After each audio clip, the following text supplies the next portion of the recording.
Colombia, infamous for its shadowed history. Our goal? To uncover what's behind the fear-based headlines. This 8-week adventure is certain to test us in unimaginable ways, as we would have to face our fears head-on to unravel the vines woven from a complicated past. Join us as we discover the mosaic of culture and landscapes in one of the most biodiverse countries in the world. What I can tell you now is Colombia must be on your bucket list. After escaping the oppressive heat of the North Coast, our first order of adventure is following in the footsteps of ex-Overland and driving Colombia's most dangerous bridge route.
Okay, so we are at the infamous bridge. We just went over like 12 of these though, so this one doesn't seem as scary anymore. No.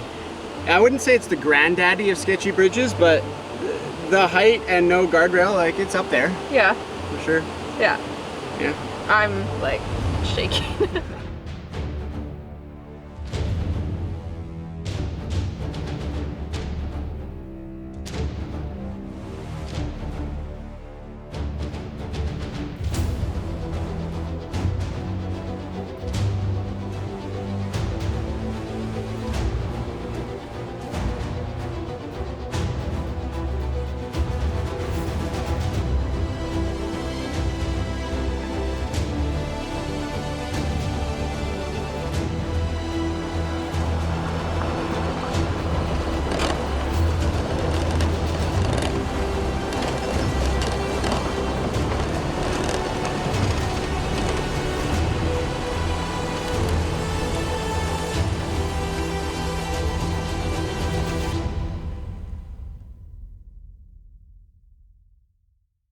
I always wanted to visit a glacier.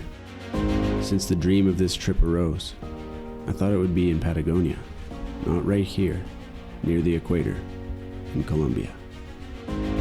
Getting to the northern tip of the Andes to see Colombia's last and only glacier would be a test and challenge of its own. From our location, we're about 225 kilometers away, and the road looks insane. We know it's going to be an adventure, just to reach the national park. All right, well, I don't know what we're in for, but this is going to be an adventure just to get to the glacier. Yeah. And then we get to see Colombia's only glacier. I've actually never seen a glacier, so wow. This is, it just doesn't stop. It's crazy. Wow. And that's what's going to take 8 Okay. hours. Well, it says 8 hours. I'm going to guess it's going to be more like 12 to 16. Yeah. On the road again and feeling good. We've, as you saw in the last video, we've had a little bit of a rough start to our Colombian adventure, but we're excited. We're excited to finally just be going camping. Yep. So. And escape the oven. Yeah. And we've got beautiful weather. It's sunny, it's cool, Yeah. and we have an adventurous road to explore to a glacier, so it's We're excited. feeling good. For the next 200 and something kilometers, there wouldn't be a straight stretch of road for more than a few hundred meters. Curves so crazy you'd think they would tie you in a knot, and roads so steep you'd think they were made for goats. Okay. Está bien. All right. Gracias, amigo. Muchas gracias. This is the road to El Cocuy National Park. Making the road better. Love to see it. Before an international overland trip begins, you think it might be marked by the destinations. But in fact, it's remembered by the least expected surprises found throughout the in-between. This adventure is a lot of the in-between.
Greetings. Mountain fowl. Yeah, let's go up here. Let's see if we can maybe find a camp spot right there. Oh, yes.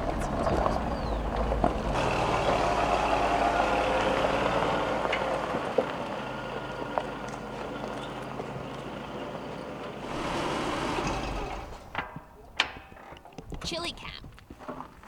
It is chilly. We're camping at 3,000 meters right now. It's gonna be cool. We like cold.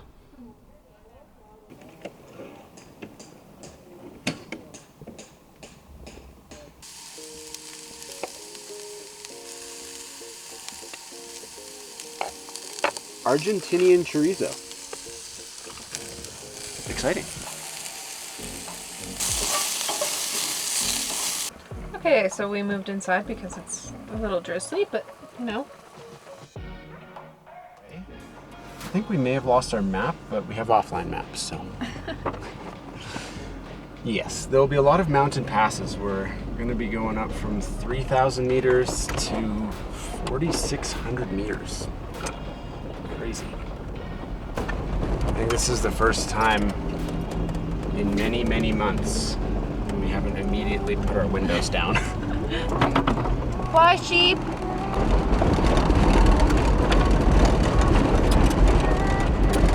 We're definitely in coffee country. One of our favorite distinctions to these crazy mountain routes is the perfectly groomed towns seemingly in the middle of nowhere, just when you think you're as remote as it gets. To us, even through the windshield, this is where we can get a taste of the culture and the lifestyle of these rural areas. The farmers that are up early and drinking beers in the afternoon. The smiling ladies in the panaderias making bread and other treats, and the kids laughing and playing at all hours of the day.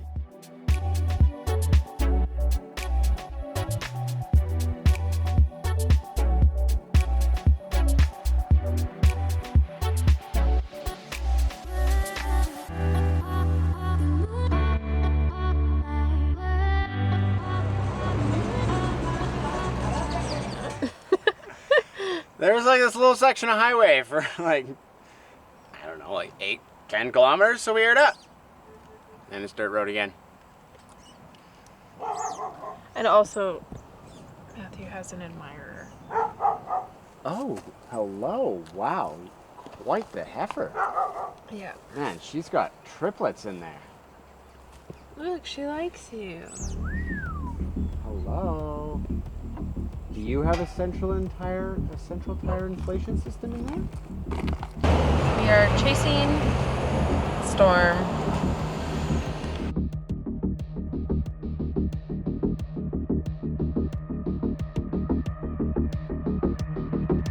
Landslides frequent this area, and about 10 kilometers ahead of us, we read that the road might be washed out.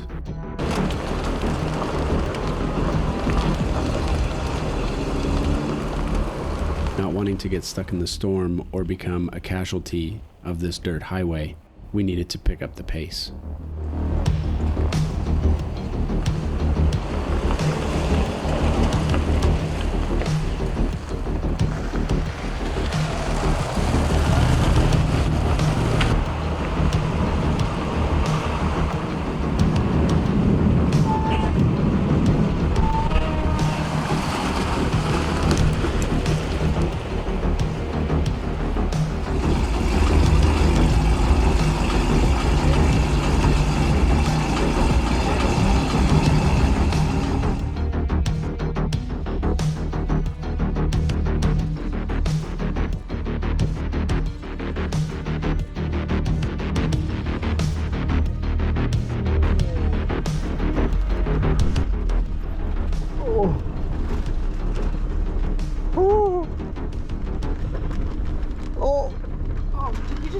He just bumped the awning, just like lightly nudged the awning.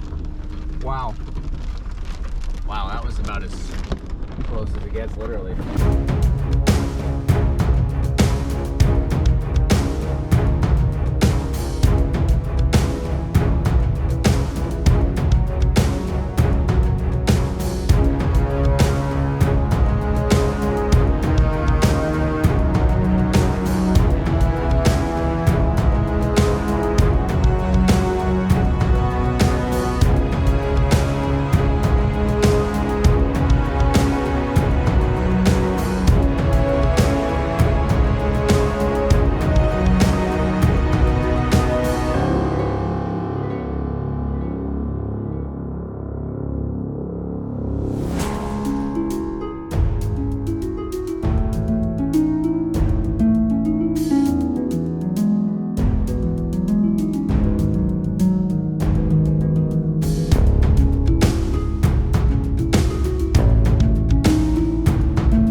Will they get there? Does it actually exist? Is this all cap?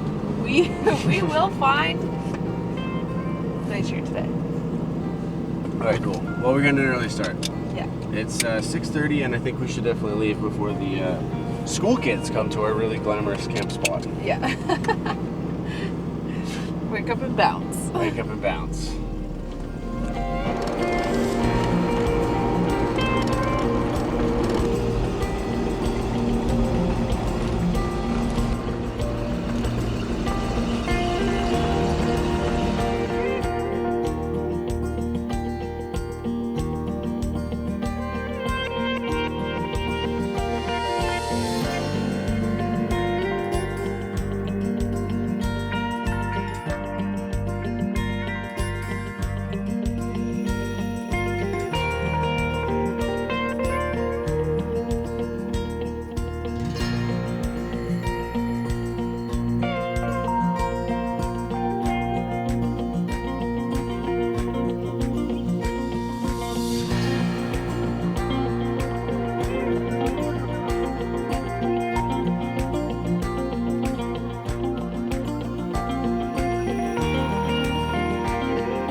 here's where the road had been washed out a few weeks earlier. Thankfully, it's been repaired.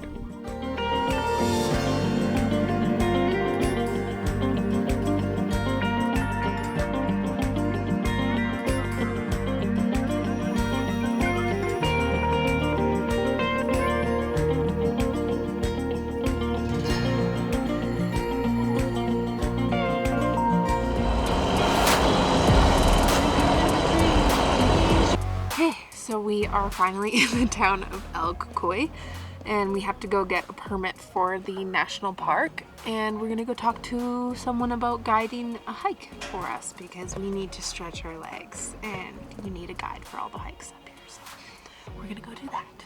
Hola, buenos días.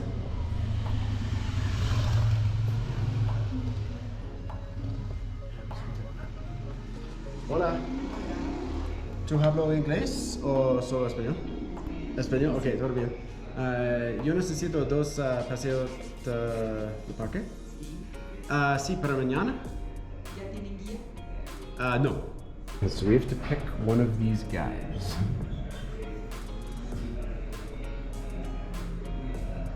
Sergio. Guía profesional. Yeah, okay. Sí, él. Okay, so apparently you have to get a guide first to register to get a park pass. Yeah. This information was not present in any of the information that we read. So we messaged our guide and now we're waiting to hear back.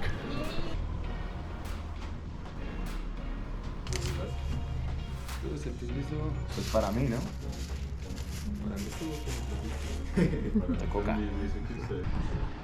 Okay, so that was intense. That's a lot of effort, but we're stocked. Yep, we got coca leaves, we got a got our guide, guide. we got our registration. We have lots of knowledge. Yeah. We're heading into the mountains.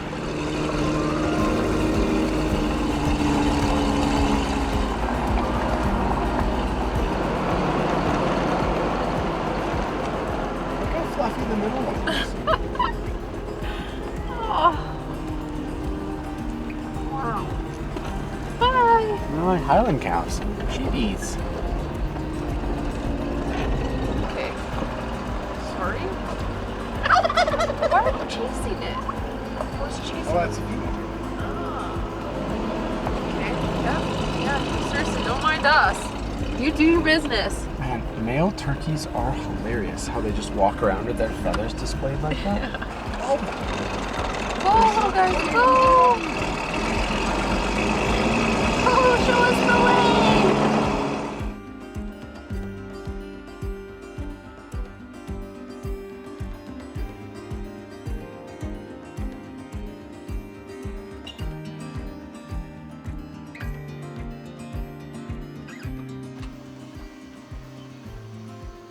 Do you feel weird? Mm-hmm.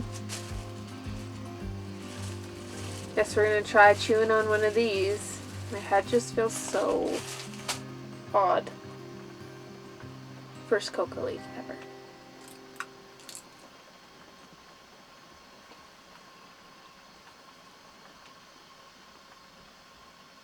Earthy. I think you gotta take a few more and then make like a ball in the corner of your mouth.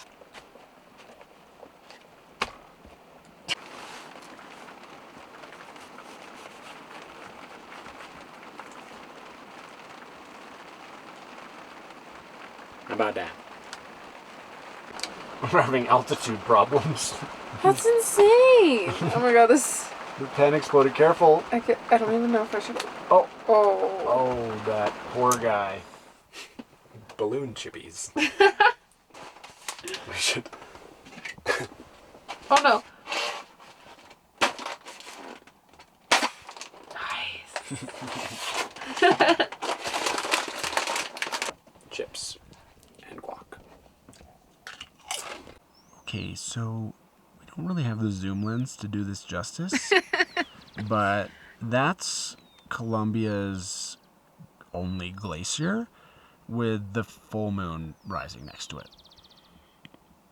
Talk about being in the right place at the right time. Dang, that is freaking cool. Look at it go. Oh my god, it's rising so quickly. That is awesome. Wow. So there's a couple glaciers. There's another one that's right there, which you can't really see. And then we're hiking over. Yes, we're actually hiking like kind of right where the moon is, and then over towards the glacier. Yeah, wow, that is Special. magical. And you can hear all the birds out. Yeah, this is a really cool camp. It is freezing, It's really cool. but it is stunning. Wow, like.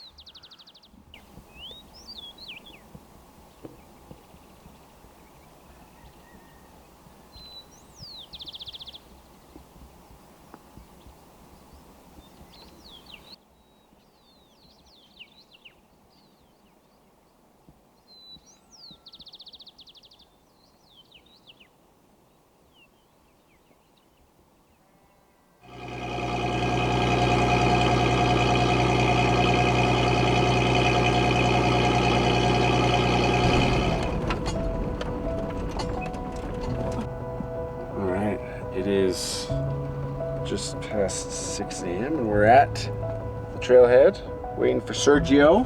Yeah. Okay, we're gonna go park now. First.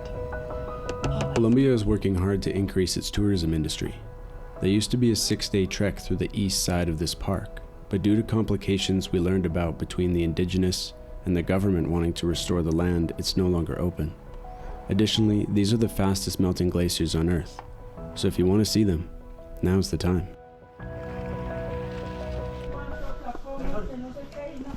Hi Matthew. Hola, hola.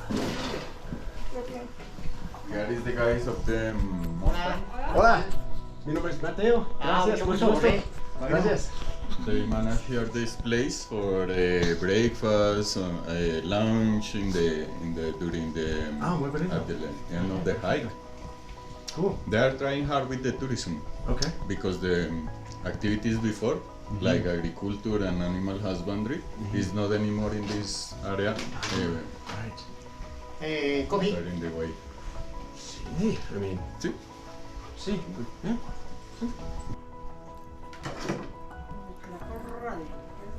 Yeah. Ah, muchas gracias. Y el mono, sí. Sí, Nico es perfecto. Solo Nico free. Yo lo estopé ayer. All right. We're beginning. I don't have a headache or anything yet. This is almost just like a prevention thing. Plus, it feels cultural. It's ceremonious. Oh, Oh, don't waste them. No. Get back here.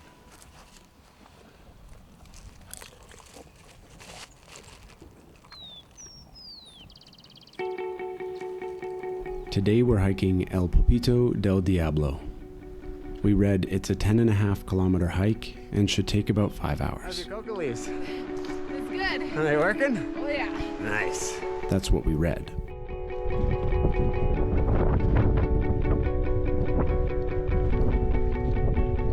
So the plant filters the water. Sí. And what's the name again? Frailejón. Frailejón.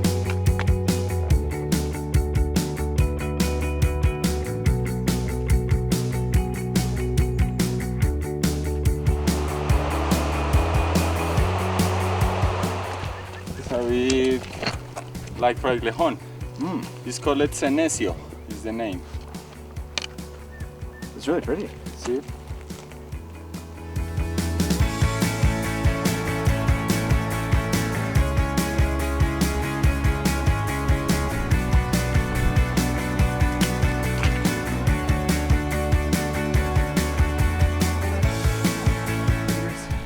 Yeah.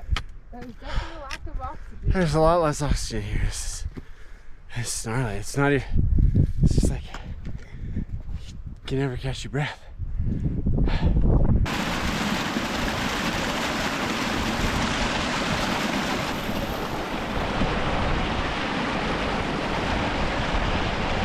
Tastes like home. All the way up and over that. This is awesome now. Ah, look at the rabbit of the Pulpito. Back at the river, Sergio let us know it would be the last place to fill up water for the next 4 hours. And that's when it dawned on us that our 10.5 kilometer, 5-hour hike was just one way, and we were in for double that, at almost 5,000 meters of elevation. This has quickly become the hardest hike that we have ever done.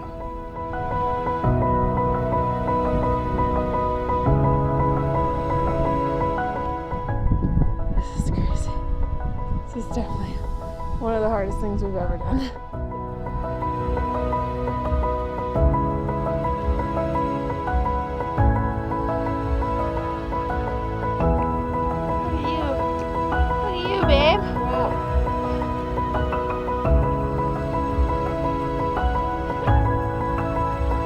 This very unique square emerging from the glacier is known as the Pulpito del Diablo.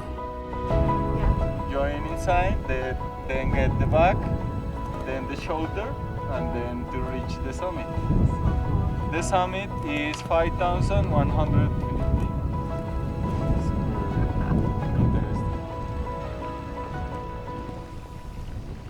It feels like a great accomplishment to have reached this point, but it also means that our hike is only halfway complete.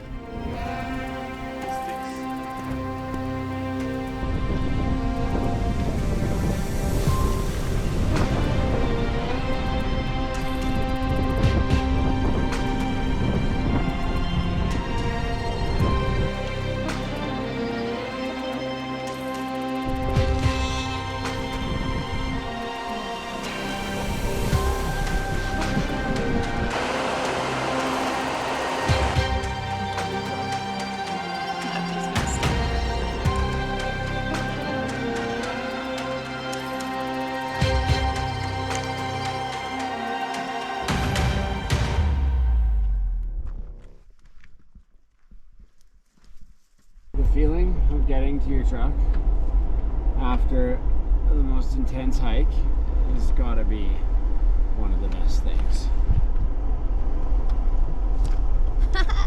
Yeah. You know what else is good? After a 20-kilometer hike in the Alpine? Potatoes. Tasty looking meals Yeah. by TWR. Yeah, and we're choosing to stay here another night because we can't get over the views. I mean, come on, right? Dang. It's stunning here. Yep. Morning views of glaciers. You can see where we hiked yesterday. Yeah, you can see it real clearly. So that's the tallest one right there. And then we hiked to The square. that one. The Devil's Pulpit, or as the indigenous would call it, the Temple of the Sun. Interesting how Catholicism kind of flipped the script on that one. The main reason we took Route 60 over other perhaps faster and more optimal routes can be answered quite simply. It sounded fun. We have this thirst for the unknown. Alright, we got some peaches, guys. I didn't think I'd find peaches in No, I was not expecting Colombia. Colombian peaches. They look nice. They look really good. Although there's not much left of any of the planet to be pioneered, we love taking roads less traveled. There were no posts about this route on iOverlander, which is uncommon, and that sparked curiosity. I love they just bring them down the road. Yeah. Oh my gosh. Well, that guy's big. Holy, don't hit the truck. Then we referred to our maps and confirmed the route had hundreds of sharp turns, a few mountain passes, and was sure to be full of surprises. We drive roads like this because we're constantly looking for the surprise factor. We don't want everything to be easy, which sounds strange. We want it to be memorable. These seemingly random dirt roads often tell the best stories, and that's what we're all about. She was very nice and very talkative. And we got treats. I like treats. Don't ask me what they are. Yeah, that's the real Rio Negro. We're thinking it's from all the coal mining. So this is our chance to show you the unexpected sights and happenings along Route 60. And as fate would have it, they started pretty much right away. Well, we have to wait till 5:30, so here we are. Yes. 1 hour later. Route 60 is an 855-kilometer-long national road traveling east to west. It is technically one of Colombia's most important routes, connecting two of the largest cities, Bogota and Medellin. We're entering just northwest of Bogota and will travel roughly 2/3 of its abstract characteristics. Excuse me, sir, but you can't park there. Oh, but he did. He most certainly did. Sometimes when you're overlanding, it's just impossible to make a plan. It took us like 9 hours to get We woke 200 kilometers today. 151. We woke up this morning and we're like, we're gonna go drive to this waterfall. Said it was about 4 hours away. We would assume that would take us like maybe 5 to 6. Which is slow, everyone. It is slow. 5 to 6 hours to go 151 kilometers. But like, the roads are insane. They're super bumpy. There was also construction and roadblocks. And what else? There was some other random stuff. Oh, well, just all the camps that we were banking on didn't exist because of the road closures. Yeah, And three construction. camp spots. So we had like one camp spot that we wanted and 2 backups. None of them existed. Sometimes it's just the way she goes. And then you end up driving in the dark and to random towns to find random street parking, and that's literally just where we are. how it is sometimes. The early morning clouds were blocking our view of what this town is famous for, emphasizing the surprise factor of what our morning would look like.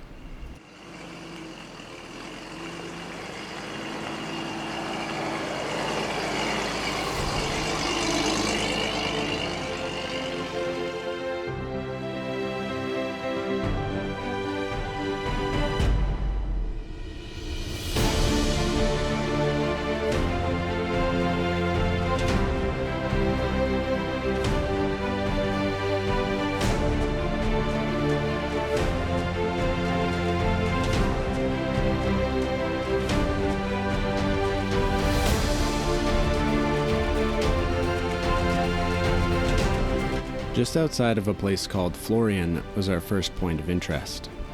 We knew about the waterfall, but we had no idea about how to get to it.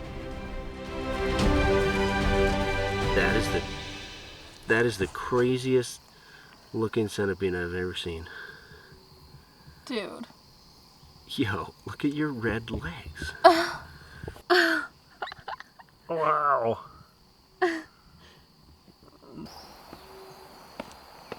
Bye. It's a little bouncy. Giant rock crocodile.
Some places truly elicit particular feelings.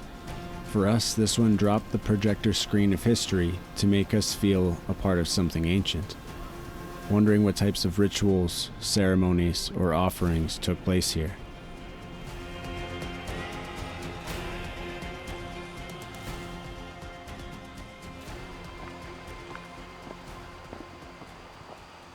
Well, that's some pretty amazing stuff to see before breakfast. Bye, Godzilla. Thanks for protecting the cave. If you're enjoying this film, please smash that like button and consider subscribing if you're not already. It's free and it really does help us out.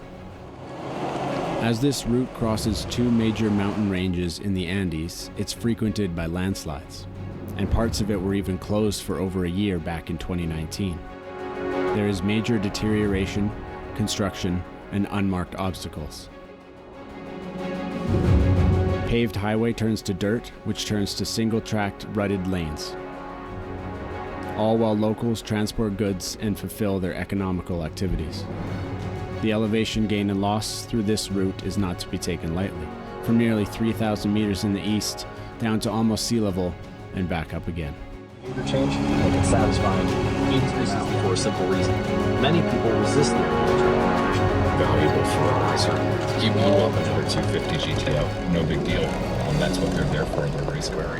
When you're in the pits or kind of the paddock like you were meant to. These slow, deteriorated parts of the road would start to create some problems for us, but nothing that we couldn't solve. Respect for you and the fact that you're constantly pushing your love for vehicles while you're... The cows just keep running down the road and won't let us get past. Oh my god. It's crazy peaks out there. Wow. I'd love to fly the drone around those. This section of the route reminds us how foreign tourism in certain parts of Colombia is almost non-existent. We just came from way up there, camping in the clouds. Came all the way down the valley. Now we're going up the other side. We're constantly looking for safe and hopefully scenic places to park for the night. Luckily, the sun is still high, but we have a lot of ground to cover. And with an average speed of only 20 kilometers an hour, we might have to ask some locals for help.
This is a national route.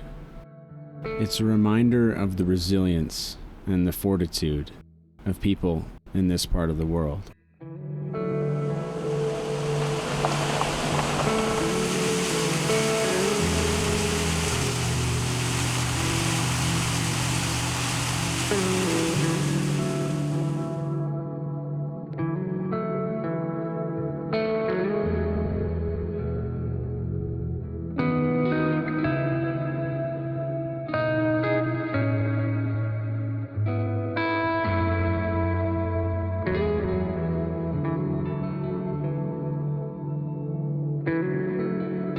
Our first exercise in asking for help was with the owner of this piece of land.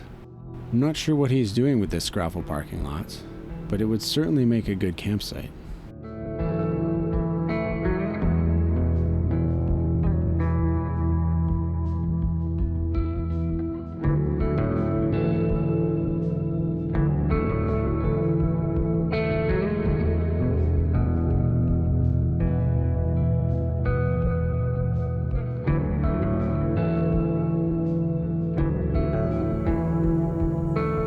Route 60 is showing off.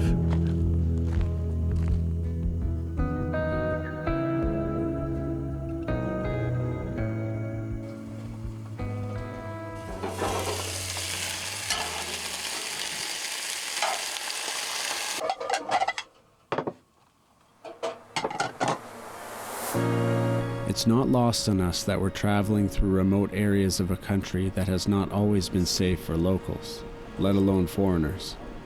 Making it to our next camp before sundown is a must. But with over 200 kilometers to travel and an average speed of only a horse trot, the odds may be against us.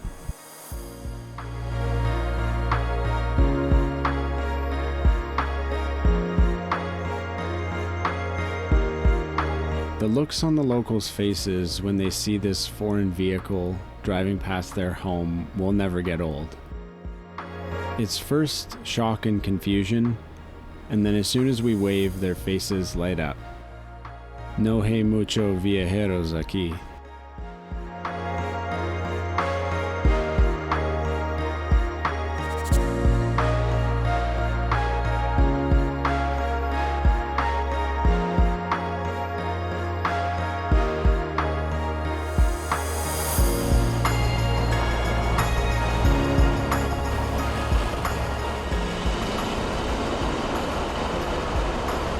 In North America, waterfalls like this would have their own brochure. This one is just here for those simply driving by. One of the many surprises on Route 60. And this still wouldn't be the biggest.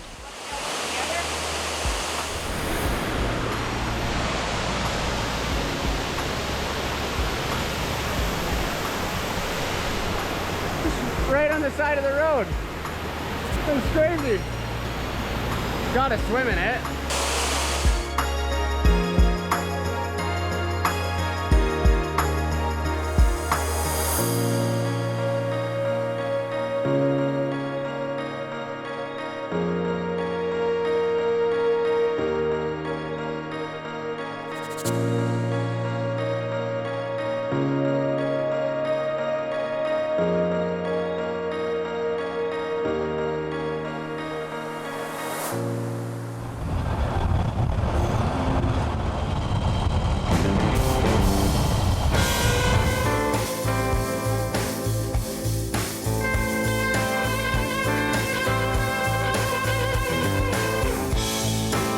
We've lucked out and scored a section of pavement.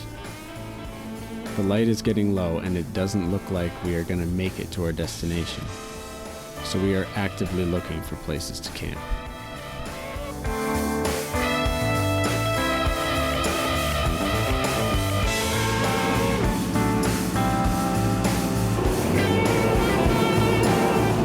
These side-of-the-road waterfalls are really not holding anything back. Wow.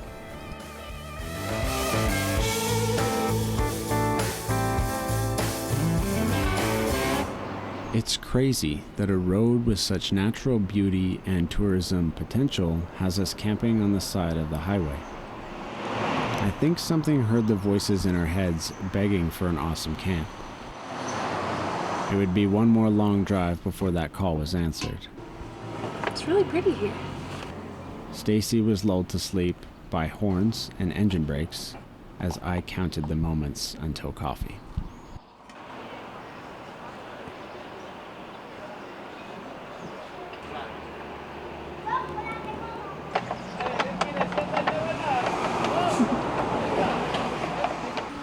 So it's got like the cream on the cup.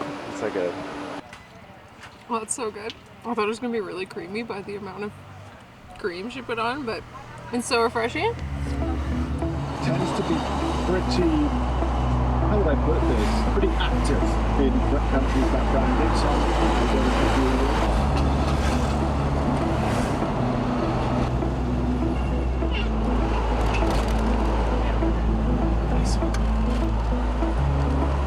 A short detour off Route 60 would take us to a place that came highly recommended.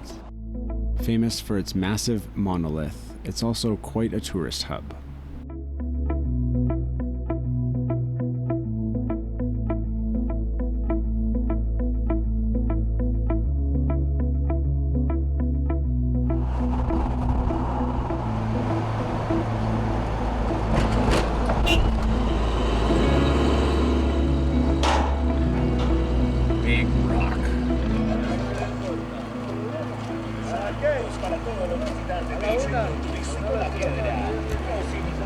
A big rock, everyone. Follow us for more images of rocks.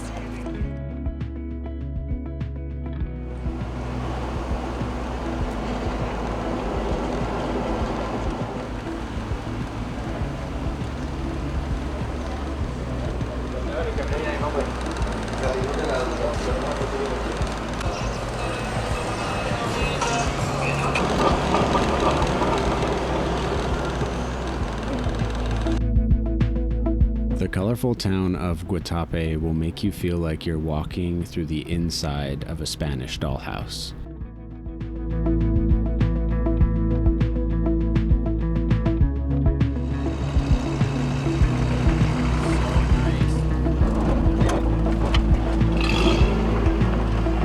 We had to drive pretty far out of town to find some peace and quiet, but it was worth every minute.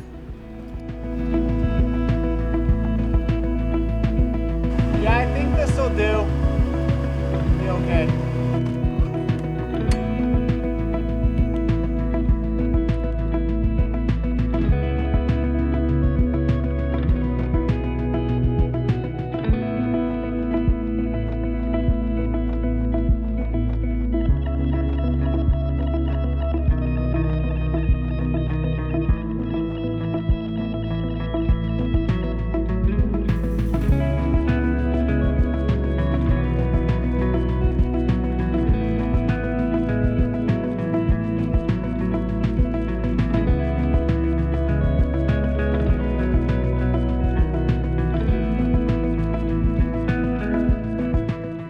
Some places just really, or they make it really hard to leave. You just gotta feel homey.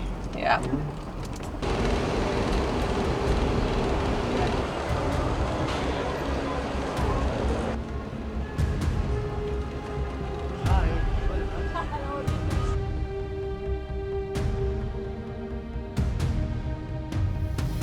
Driving the Pan American Highway actually involves rarely being on the Pan American Highway and intentionally going out of your way to see unique, different, and exciting things.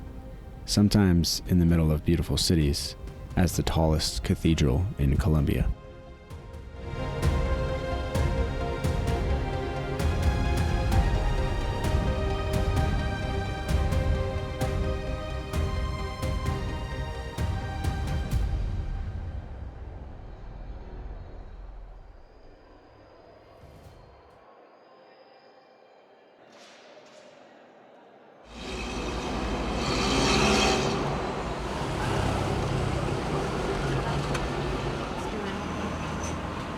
They're getting the water working for this small boy. I'm in neutral. Oh, okay. Now I'm in gear. Okay. And we're off.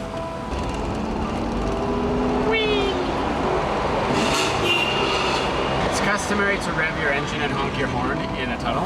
Always.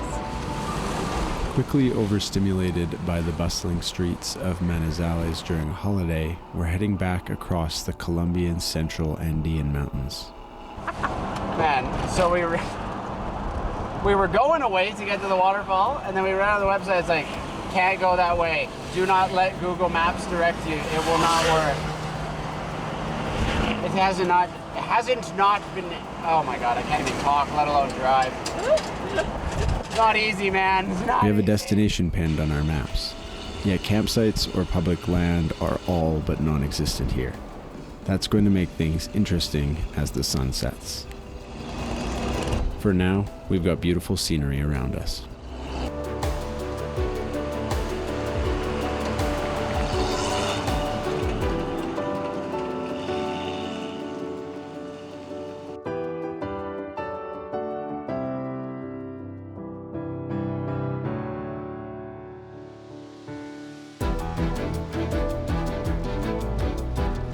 Up and down, up and down.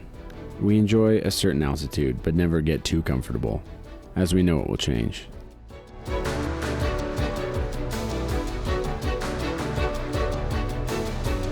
The roller coaster ride over the Andes has confused the outermost layer of our skin. The goosebumps at high mountain roots don't have time to tuck themselves back in before beads of sweat race to surface.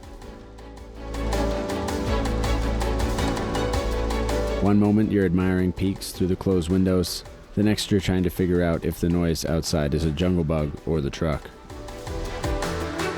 Colombia's landscape changes faster than you can put a sweater on.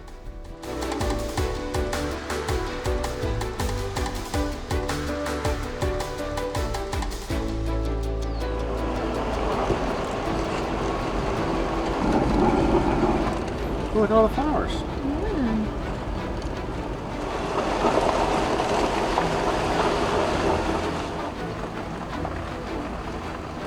Root of the condor. Maybe we'll even see one. Where are we going? Condor? Oh, Cascada Molinos. You can see it near the top left. Top left. There it is. Cascada Molinos. That's where we're going.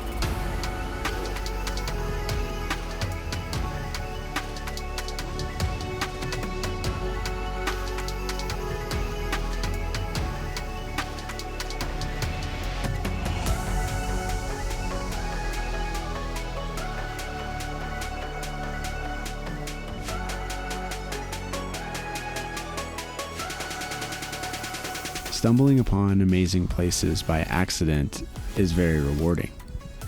But so is the scavenger hunt of seeing a photo on Instagram and finding it in real life. I think by the landscape, we've found what we're looking for.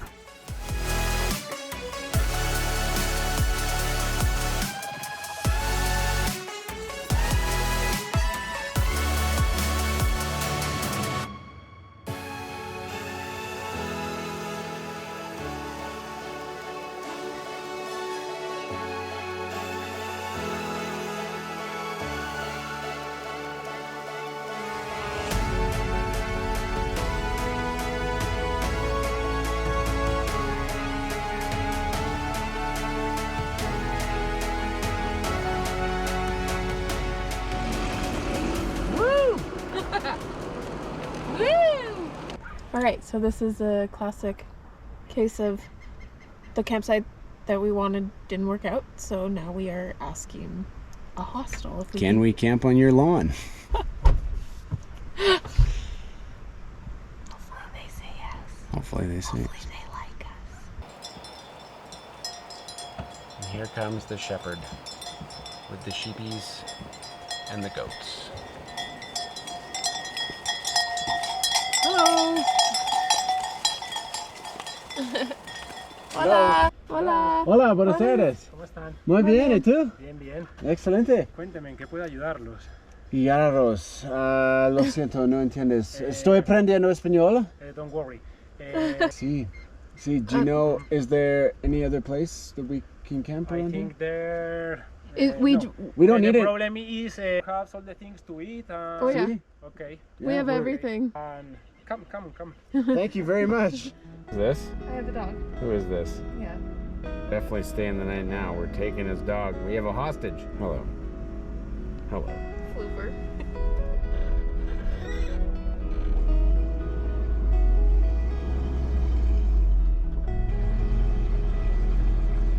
Well, this is amazing. Yeah. And this is why it always pays to ask. Yeah.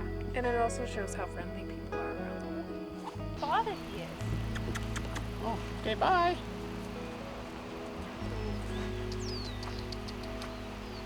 That would be really cool to see an ocelot. Yeah.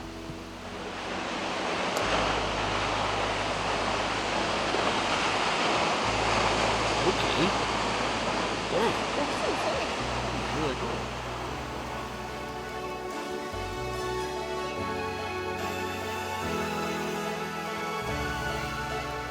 This waterfall looks epic, but we all know why Stacy's really here.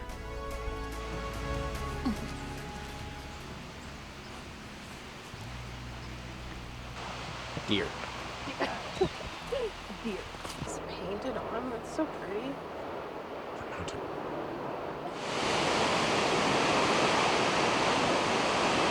really cool.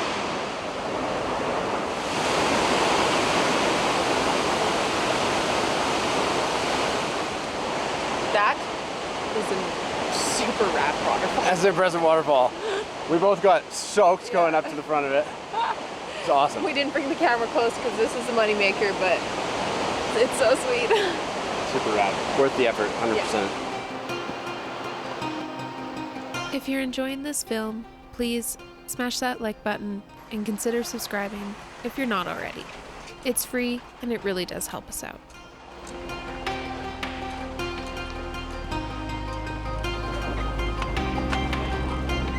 Stacy's forcing me to do this. Hey, Ken. What's the first thing that comes to mind when you think of Colombia? No, not that. The other one. That's where we're going.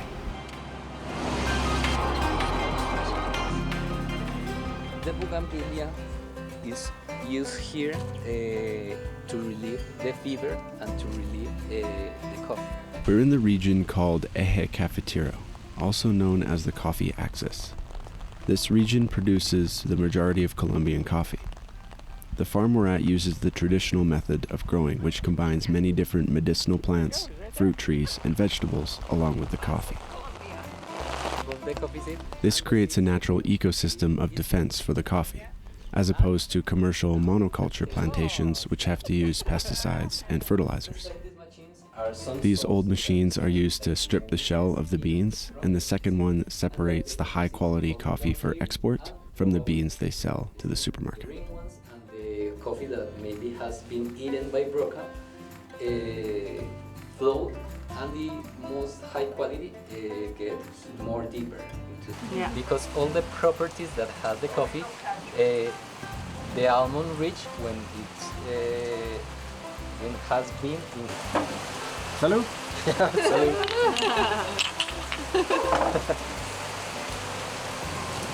Oh, it smells really good.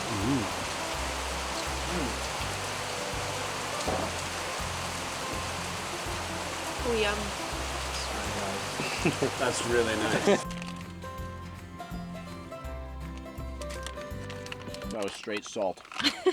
Okay, do you want to go see the biggest palm trees in the world? Big in what?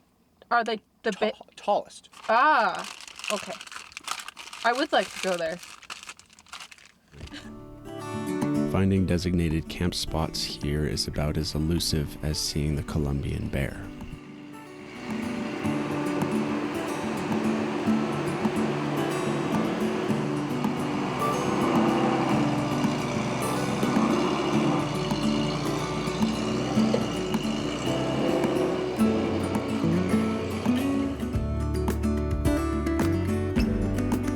These Colombian mountain routes are equally exhausting as they are interesting and entertaining. It may take us all day to travel 50 or 100 kilometers, but the views are amazing. As long as we don't have to turn around for some reason.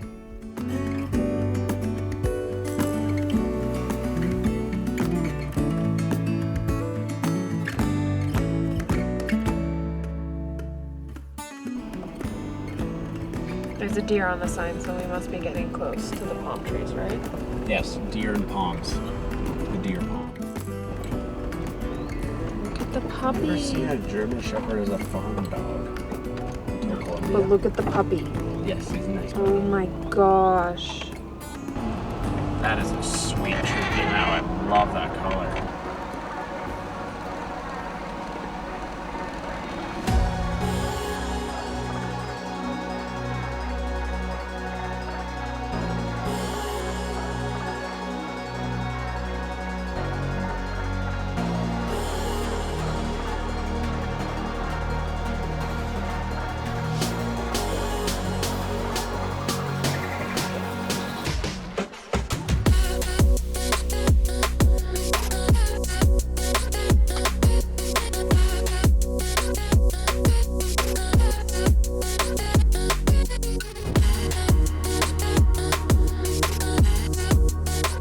This area is called Tochecito, or Finca La Carbonara, and these are the tallest wax palms in the world. This area concentrates 80% of the world's wax palms and is estimated at 600,000 trees. They're threatened by cattle ranching in the area, as the seeds fall to the ground and are mistaken for grass.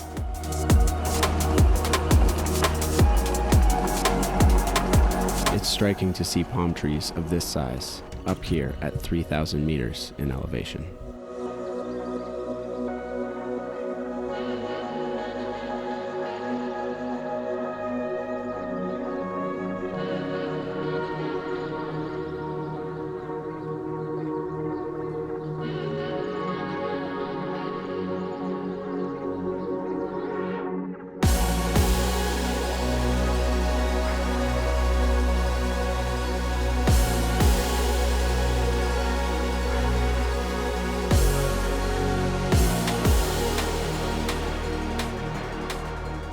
Such a unique natural area. So cool. We found a farm on Overlander that looked promising as a camp for the night. It would put us in good proximity for the crazy idea we had for the morning. The location, however, was a bit arbitrary, and we had to guess which gate to go through. Thankfully, we didn't end up trespassing.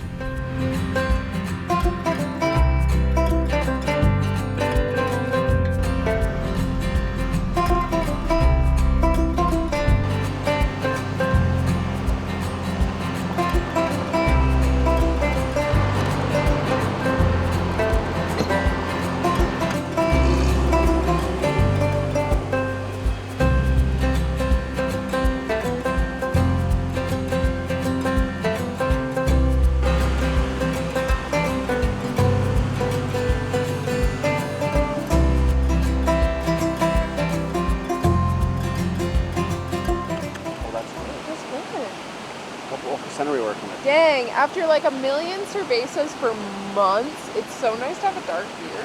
Oh, it says right on it, Cerveza Tipo Dark Lager. Well done, she's a detective. I'm a detective. Club Colombia while in thermal hot spring. Club Colombia. It seriously smells so much like sulfur. This is how we turn into the home. We'll be in here for another 30 seconds. Yeah. Okay, yum!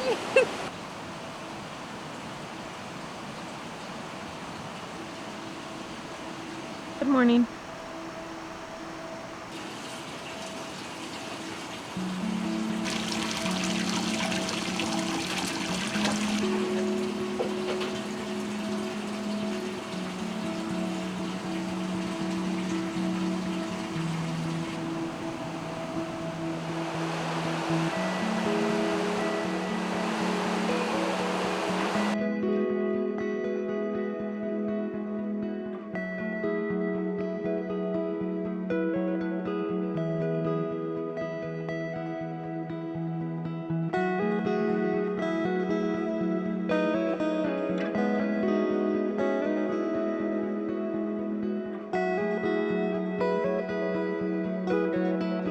What a fun camp. We got to soak in thermal hot pools. That was cool. And yeah, it's very peaceful here. They have Tejo, which is a Colombian game we've been hoping to play, but there's no one here to teach us, so hopefully we can play that soon. Our next camp on our list might be a bit tricky to get to, but fingers crossed it's going to be pretty badass.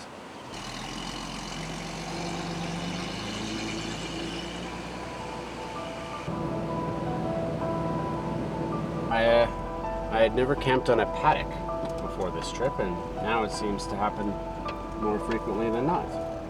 Buenos dias. Oh, tiny guys. Good morning. We're hoping to camp at the top of Cerro Machín.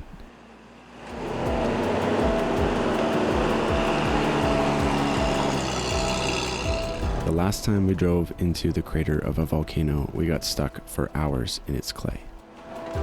This time we would face a different terrain hurdle. Okay, so there's two different ways to go. One goes to a thermal vent, and apparently one goes to the summit, but we can't tell which is which.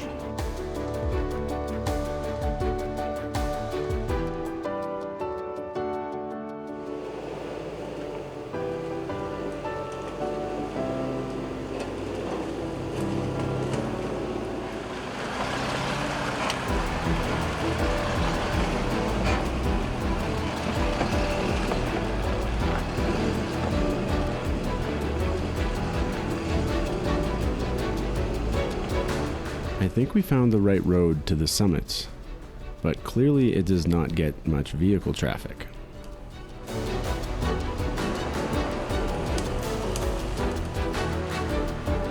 This is still pretty easy terrain for our Chinook. We did, however, put it in four-wheel drive because the risk factor of when it's your house is always a little heightened.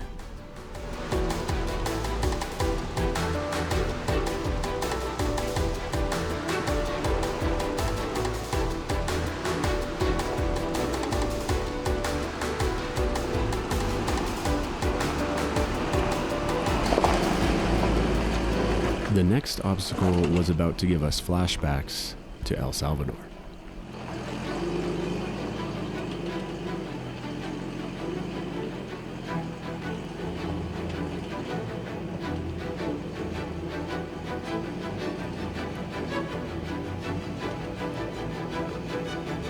This is the equivalent of the Honda Civic in the middle of the Baja Desert. Yeah, a stretched Jeep, I don't know what, on street tires.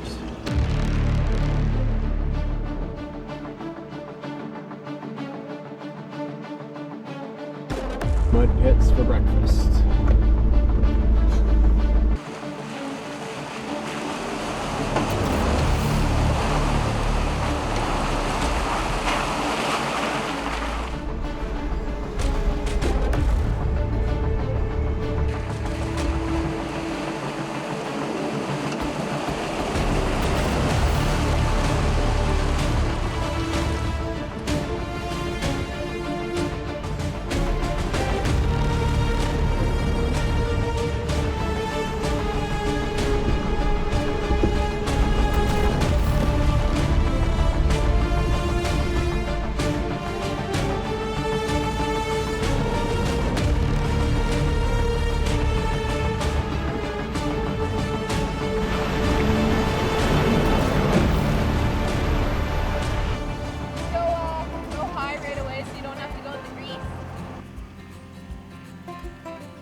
I'm not sure what was more intense, the rock crawling erosion part or the mud pits.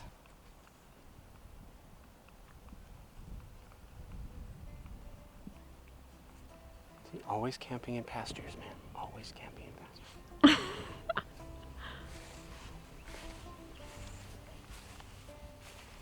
How's that car wash Sunday?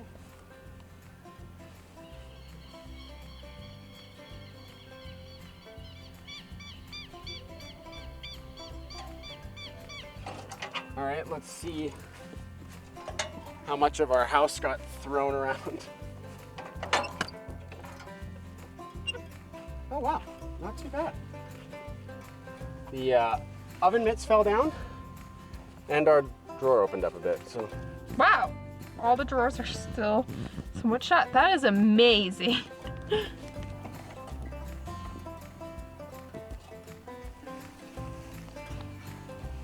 Cocktail hours from 4 to 6. This is a really pretty spot, wow. Look at the palms on the top of the hill, it's so cool. What other volcano has palms? Yeah, our friends, Troopy Vagabonds, who you'll meet soon, told us that this is actually a very dangerous volcano. But they waited to tell us that when until we got up here. It's fine. So hopefully this isn't our last video. It's Eeyore. He's so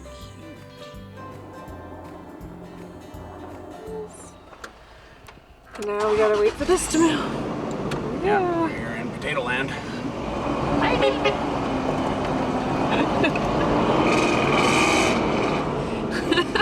Not your average construction zone. No. You're just waiting for potatoes. Our strategic zigzagging route through the country began with a blank coloring book, and with the change of each elevation, change of department, change of direction, we color a new page. This is the god that Matthew prays to. Yeah, as important as the Virgin Mary and all the saints is the patrol That is awesome. Wow. The heavy greens in the mountains melt away into brunette hills and then meet a brick wall that sits happy against the sea. It's never tiring saying Hermosa País. All right.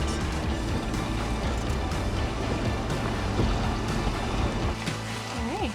Just paid for the hike to the waterfall, and you get a little goodie bag. I'll show you. Big care. Oh. Do you think they translated that wrong? Big care. Big care. Really? This is the big cave? They should go to Is that considered just a to cave? see a cave. Oh, this is so beautiful. Yeah, with like the vines and the sun. Hi. Yeah. Who are Oh, you? who's this? Hi. Hello. Hi. Are you the trail dog? Oh, these trail animals. Oh, he's not happy. It's okay, guy.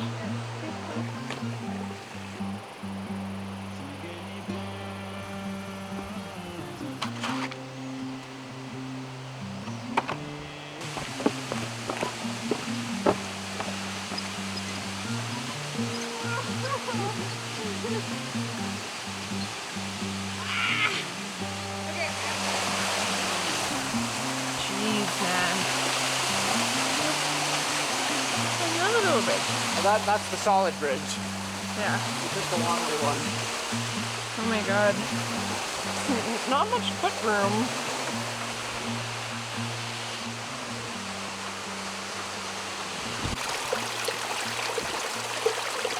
Oh. Tallest waterfall in Colombia?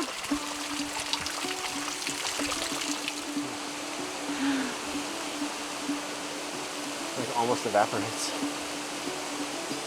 Caught behind Venetian blinds, out of reach for the city lights. This ain't where I belong. Hey, look at me, man. This is La Chorrera, and it is the tallest cascading waterfall in Colombia. At 590 meters, even with a small amount of water, it's still impressive. What I thought was gone was sitting in my pocket in plain sight. Another epic waterfall? Tallest cascading falls in Colombia Yeah. at 590 meters. Yeah. I feel bad for anyone that doesn't have a drone because... You can't see much from down here, Yeah. but wow. But lucky you guys. Yeah, our drone sees the best stuff. Yeah. Super cool. All right, now we gotta walk back. We're gonna go have some mojitos. Okay. ¿Qué te dijeron, Javi? Professional. Secret. The secret now. Yes. Yes. No dancing, no good. No dancing, no good. No.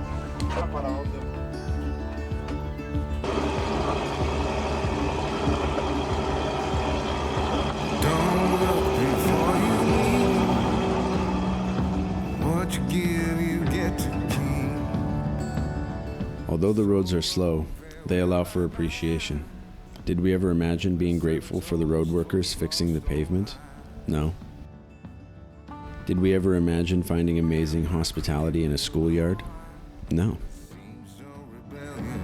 The surprise factor runs deep in the veins of Colombia, and we are grateful to be here.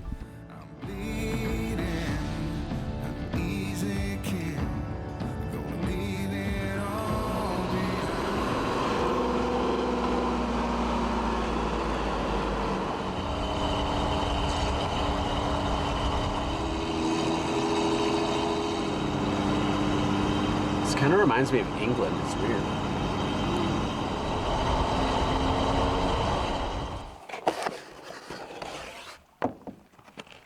It ain't hot, but I'm ready. All right, guys, we are in Sumapaz National Park. How exciting. It smells weird here. But look at all of the frailejones that we learned about at El Cucuy. That's a lot of Frailejones. And Little Caesars is just as good in Colombia as it is in Canada. Consistent flavor. The Sumapaz National Park is the largest páramo in the world, one that only exists in a few countries. Described as a neotropical region, it is a deeply important ecosystem, providing water to the most densely populated areas of the country. Scientists have described these regions as evolutionary hotspots, meaning they are some of the fastest evolving regions on Earth. This park only became protected in recent decades. During the prior years of guerrilla warfare, this corridor was used for trafficking weapons, drugs, and even people. Much of the park is inaccessible due to anti-personnel mines. It later became occupied by the national military in 2002, and even that has brought controversy. Yet despite these shadows, this drastic and diverse landscape has us saying yet again, I can't believe this is in Colombia. We're entering the Cloud Valley. Clearly. This is cool. Or perhaps not so clearly. Who's this? Henry. That's Henry. Wow, he looks like a good farmer. He is a good farmer.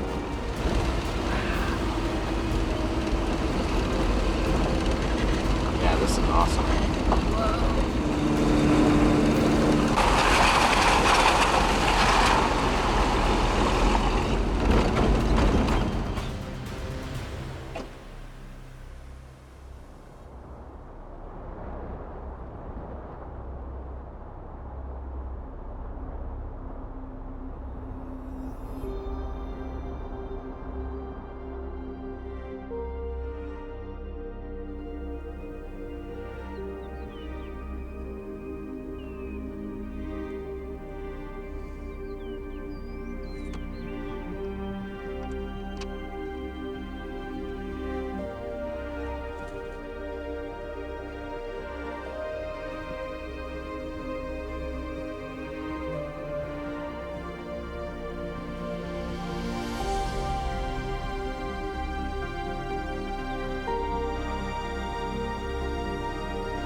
If you're enjoying this film, please smash that like button and consider subscribing if you're not already. It's free and it really does help us out.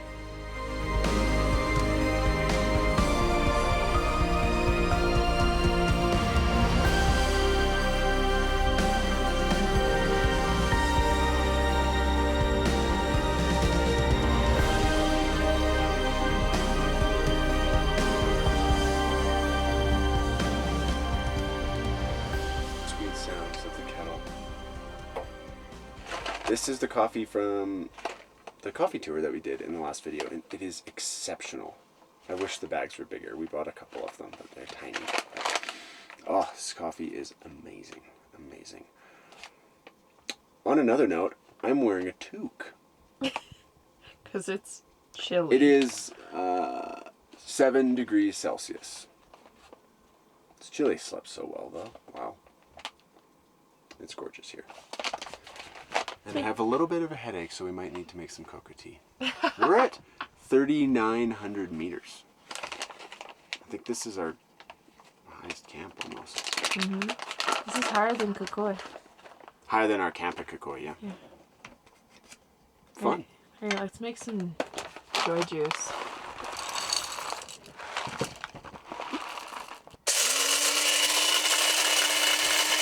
Another sweet sound. I am wearing a fleece. I just need to smell it and it'll be better. We are camped right here on this corner, and we have a long way to go if we want to avoid backtracking. So we're gonna take this kind of main road here, and then that main road kind of ends. You can see it goes from yellow to gray, and we're gonna be zigzagging all the way across here and here. And then we go up and then down this one. And this is all just guesswork because we don't know that these roads are gonna go through. And kind of our experience in Colombia is sometimes they do, sometimes they don't. So it's gonna be an endeavor of careful mapping and asking people as we go if the road goes through. Cold start at 3,845 meters. 40% less oxygen. Let's see how we do.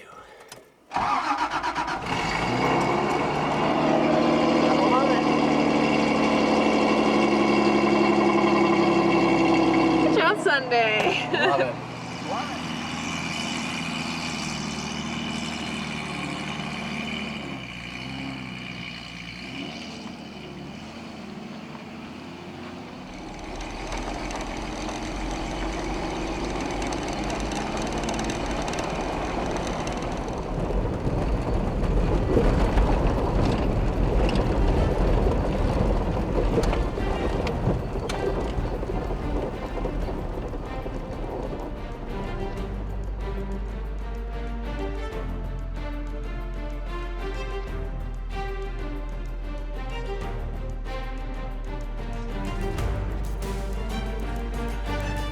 Normally, with our eyes glued to the windshield, our minds hope to see foreign wildlife. But for some reason, this desolate foliage feels more ghostly. Our hunt for the Andean bear continues.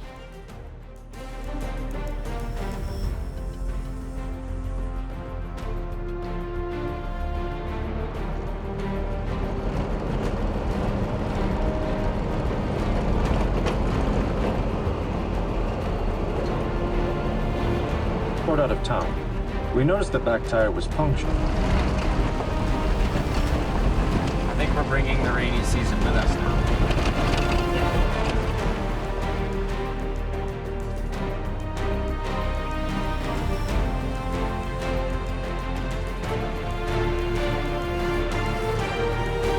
We have no idea if this route will exist, but the guesswork of off-grid mapping in Colombia has become second nature.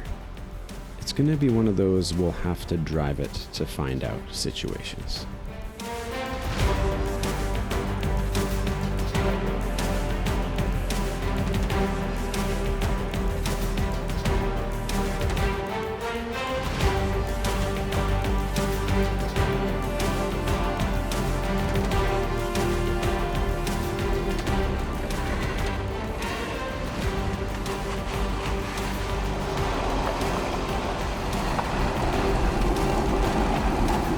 Of its kind in the world, has two 96-meter high chimneys.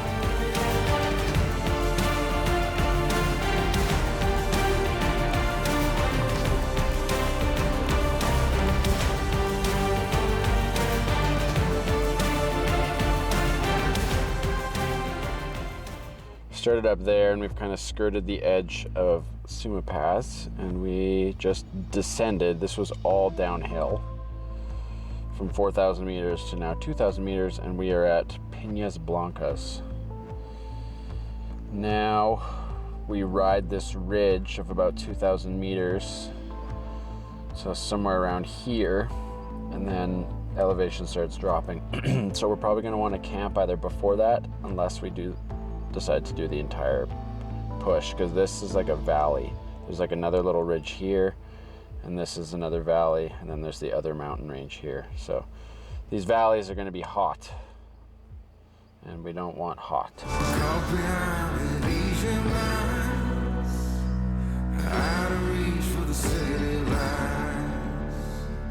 This ain't where I belong.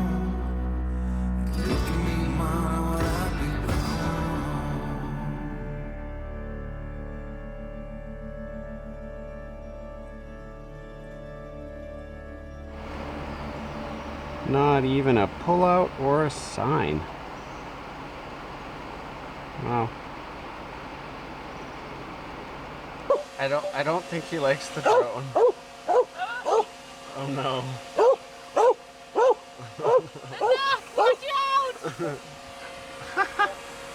We were just all the way up there. Now we're down here. We're gonna go all the way up there.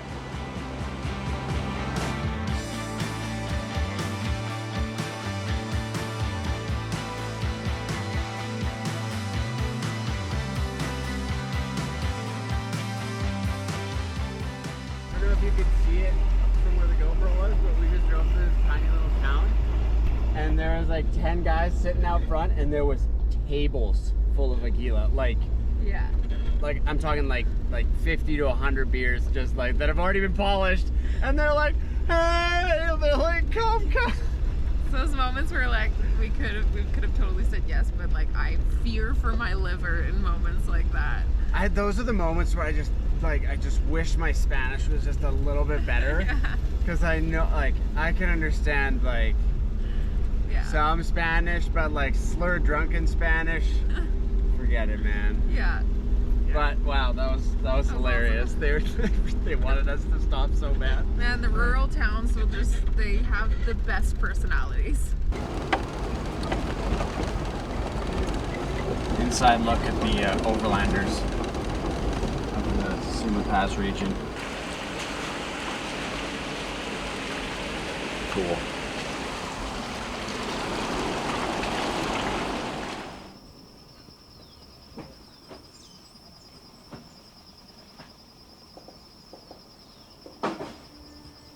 Such a good Samaritan.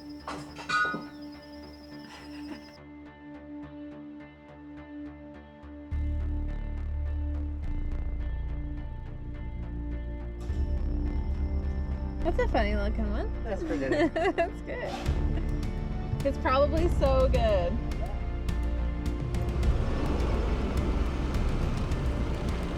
Look at all the beans there too. Yeah. That was fun. Right, well, Matthew's hired. A nice little workout.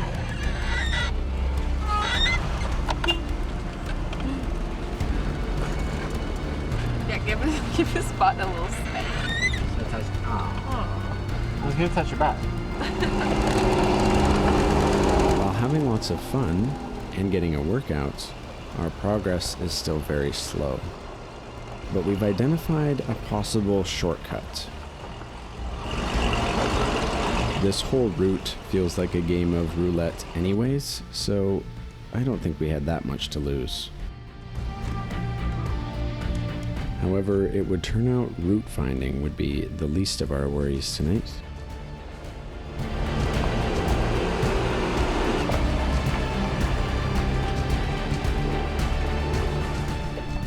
Well, our crazy shortcut worked. Great news. Now we still Oh my god, I swear I hold my breath the entire time. Now we have to find camp. Still looking for camp, but we just saw the biggest waterfall off in the distance, like single drop, massive waterfall.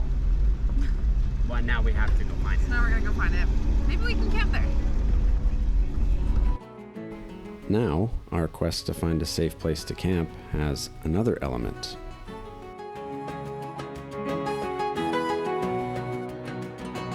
TLC's advice of don't go chasing waterfalls would turn out to be very applicable here.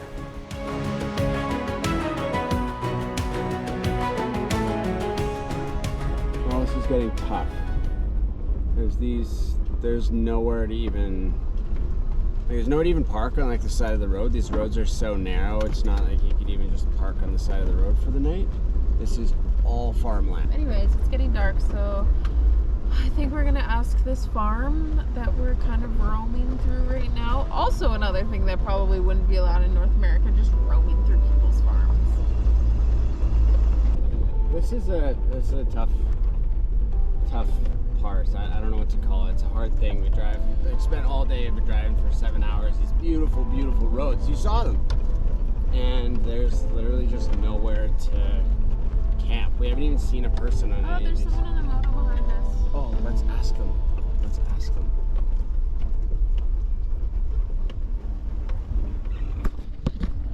Hola. Oh, okay, let's not. Oh, is he gonna stop? Oh, no. Okay, dang it. Oh, they're like the first person we've seen. Trying to ask someone if there's somewhere where we can like park for the night, and like, there's nothing, man. It's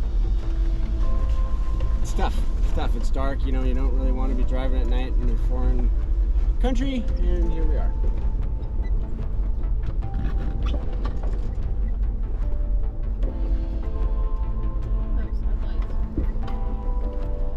Yeah, at least if we have to drive at night, we have sweet headlights. Oh, some KC lights. Bam! People across the valley are gonna see. Stop it.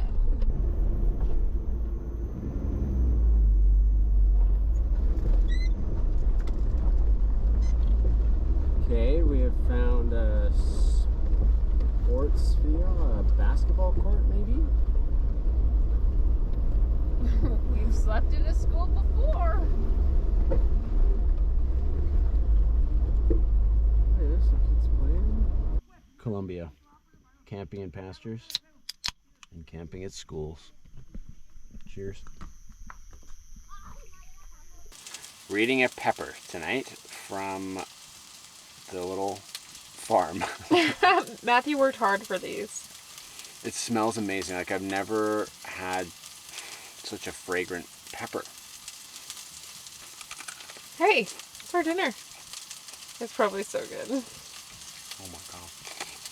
Okay, so we just got a little tap, tap, tap on the door. And this is usually either really good or really bad. Sometimes they're like, okay, you need to leave. They're probably like, you need to leave our school. But the lady just brought us coffee. After a night like we had trying to find camp and you stumble upon places like this, it's really, really special to be woken up. Look at these tiny, cute little paw prints from a possum or like a coatimundi or something. He's trying to get in. So You knew where the walk was. That's so funny.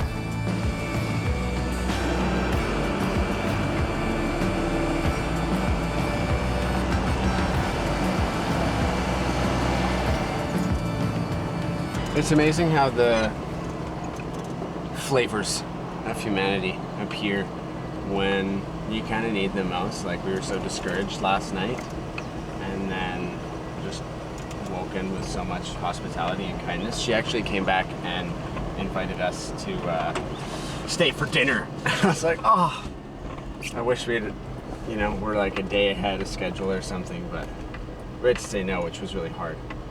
It's just beautiful. Beautiful to even be asked, you know.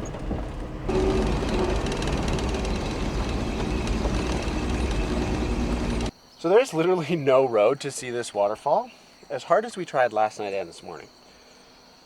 So it's going to be up to Nanak.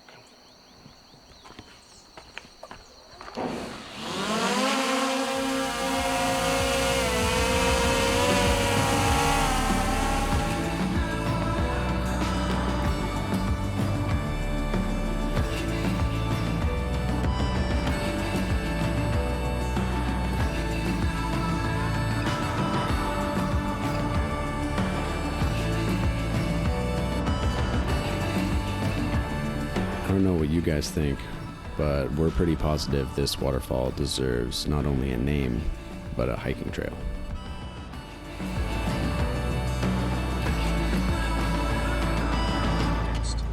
With his camera and sports shirt, he seems to be, and in fact actually is, a correspondent from another world.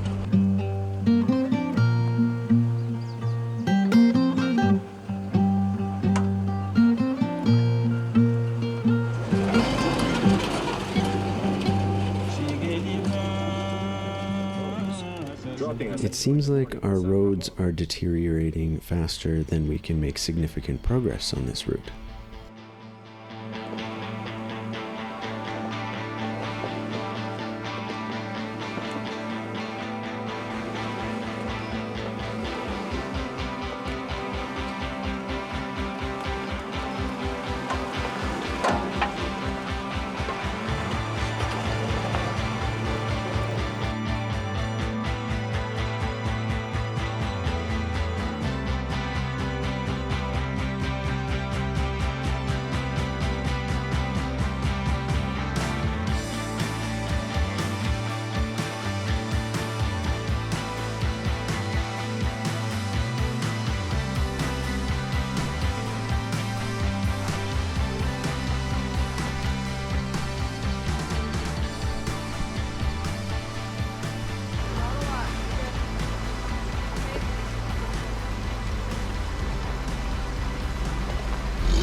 Stacy will be your captain today, everyone. We are off. I will be your bus driver. All right. There's already cows. We got cattle. We got desert cattle. Once again, Colombia has pulled out its surprise wild card.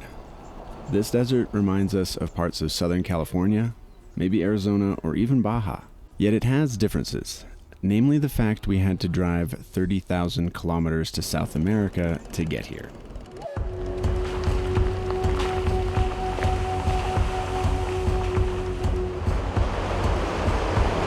This may be one of the best known and visited places on our Colombian tour, but that's for good reason. We'll try to take the off-road route to reach the Tatacoa, and from there drive the Constellation Loop. There's an observatory out here, and apparently the stargazing is astronomical.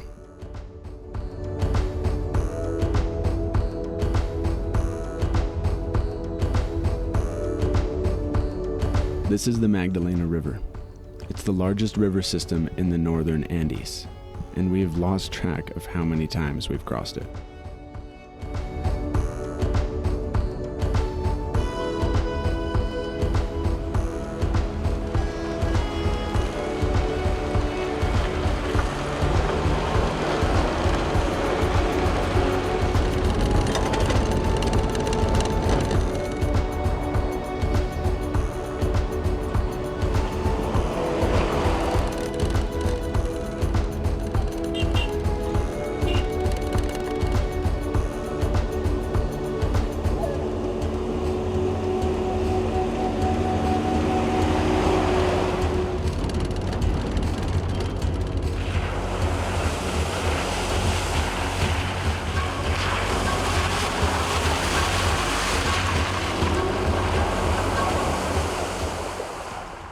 We have here, it appears fossil museum, maybe? Just as the locals are surprised to see our weird foreign vehicle rolling through their village, we're just as surprised that they live out here and drive these roads every day. These towns frequently experience flash floods, intense heat, and all the challenging elements of living in a desert.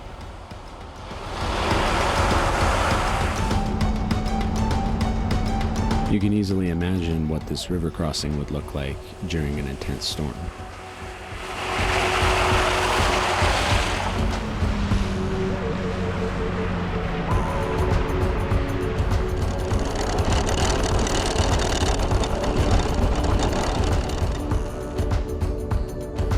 We weave through the desert with eyes wide open. This is radically different than any terrain we've encountered in Colombia.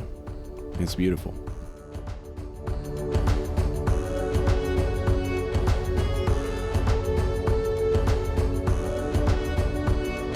The looming cloud cover reminds us that flash floods in a desert can occur in an instant and raise water levels by up to 2 meters in less than 20 minutes.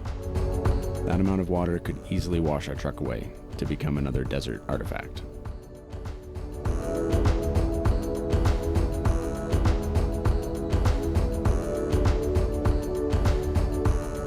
Wide open spaces like this come with a parallel sense of freedom. Trails like this are a joy to drive, and a well-earned break from the insane elevation gains and losses on the mountain routes we've encountered and become accustomed to navigating.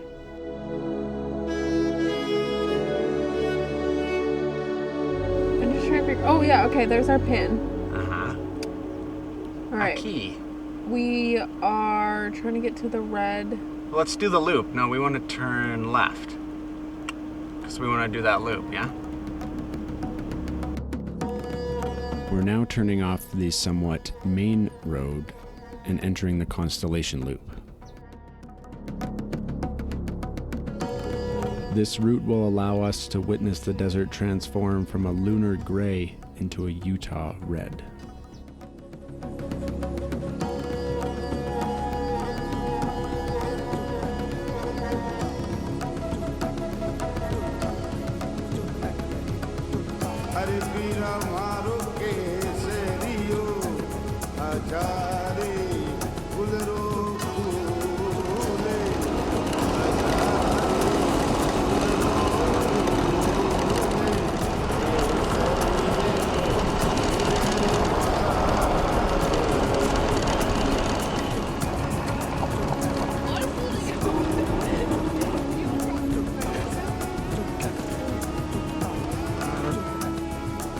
We've just avoided a huge rainstorm from yesterday.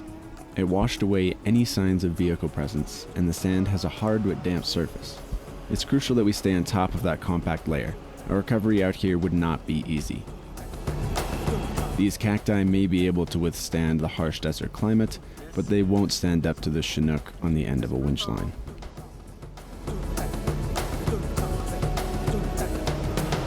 There's nothing inherently challenging about this terrain.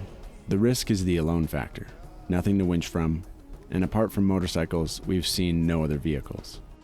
Burying our tire in the sand to use as an anchor is a last resort option, but certainly not ideal, nor guaranteed.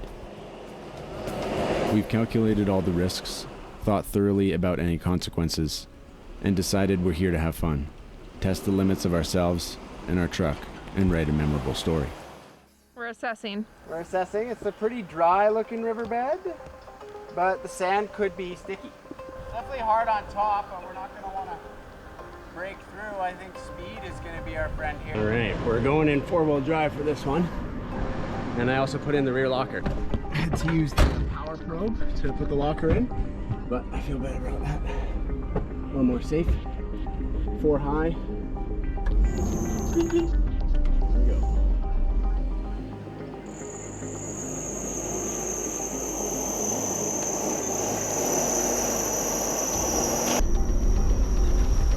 Sorry about the squealing.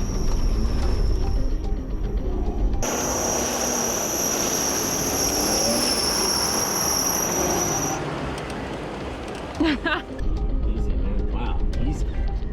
Just rock that. No problem. Thankfully, this one won't be one of a vehicle recovery.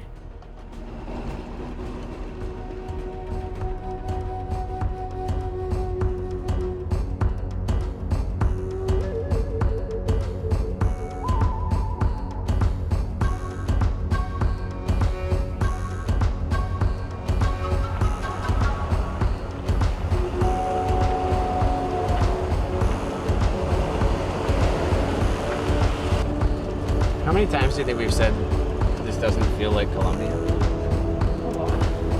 If you're enjoying this film, please smash that like button and consider subscribing if you're not already. It's free and it really does help us out. Torture Museum, definitely. Won't stop.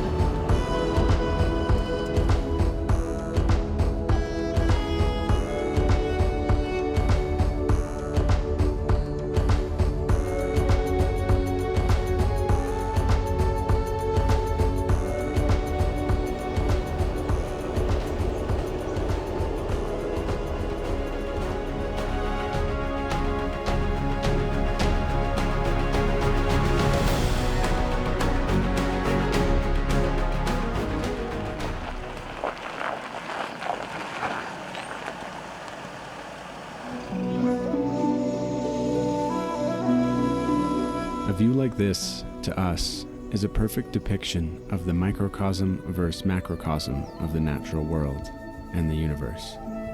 How a galaxy can look like a human iris, how this erosion can look like the capillaries in our fingers, and this riverbed like a blooming tree.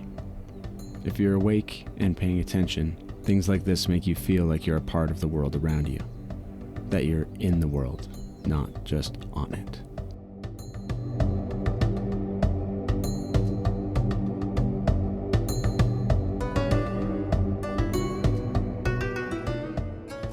Dinner time. And it seems we picked the one place in the desert where there's a school field trip right now.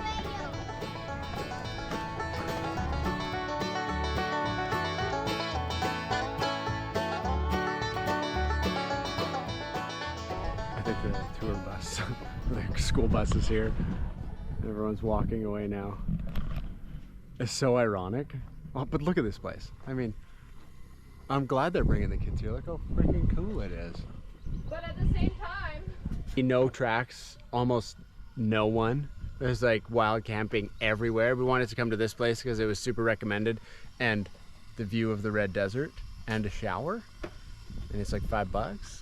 And we come here and there's 100 school kids on a field trip. It's just so It's so ironic. It's the way she goes. It's the way she goes, in bud. Latin America, everyone. Yeah. Don't ever think you're alone. You'll never be alone.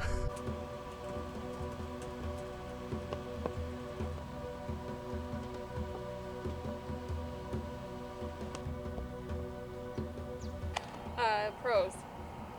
The view. Okay. It's Wow. quiet at night. Okay, wow. Bathrooms are closed. Okay, cool. Restaurant if you need. Okay. Cons. 900 people come here a day.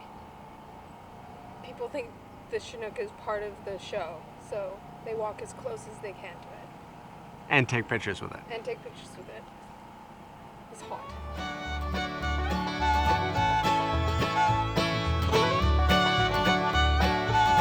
Careful, it's a fragile natural ecosystem.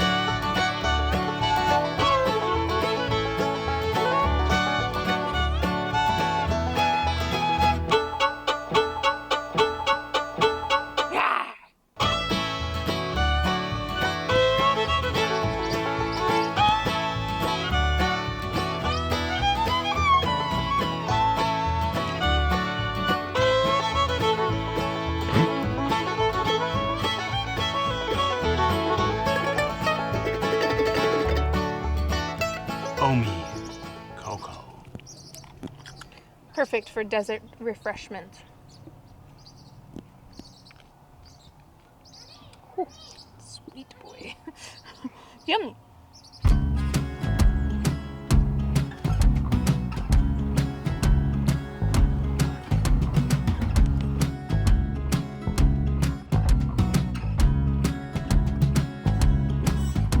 Isn't this planet amazing?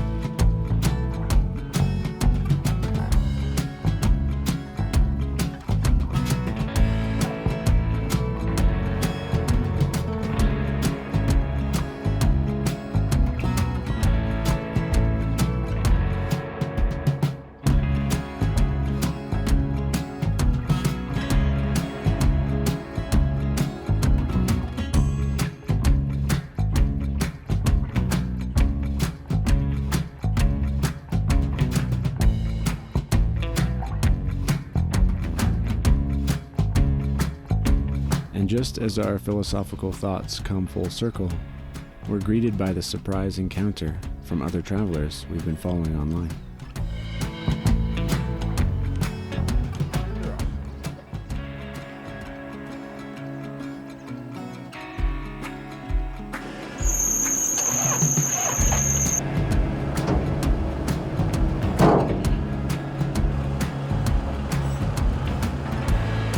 I don't know what you guys think, but we think this is a pretty good looking convoy.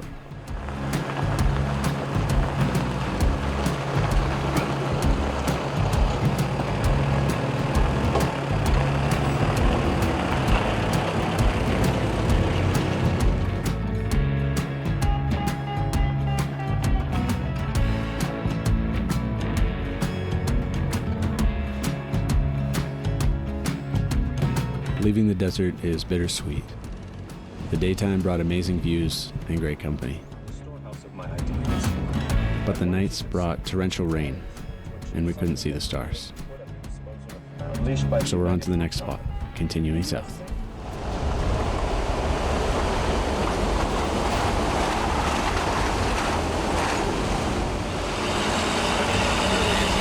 Built in the 1930s to transport soldiers during the war between Colombia and Peru, this route did not have travelers in mind.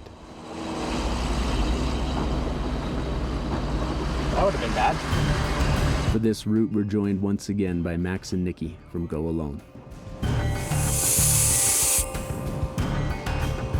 A brief Google search returns countless results of cars, trucks, and buses succumbing to the dangerous curves and minimal guardrails.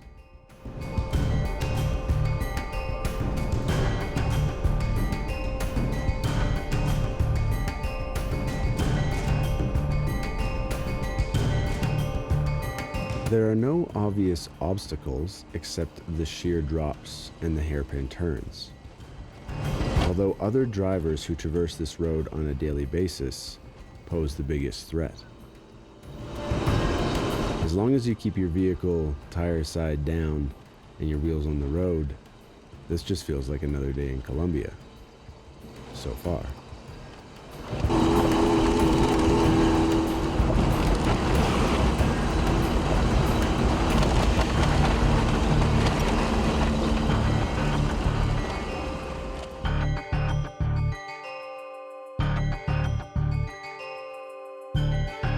Every time we encounter a road like this, my mind immediately goes to the how.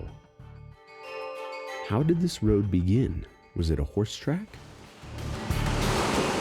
When it became destined to take vehicles, how was it surveyed? Did a bulldozer plow this? I guess things may be a lot different than the world that I'm used to. It's amazing what people in need will find a way to accomplish.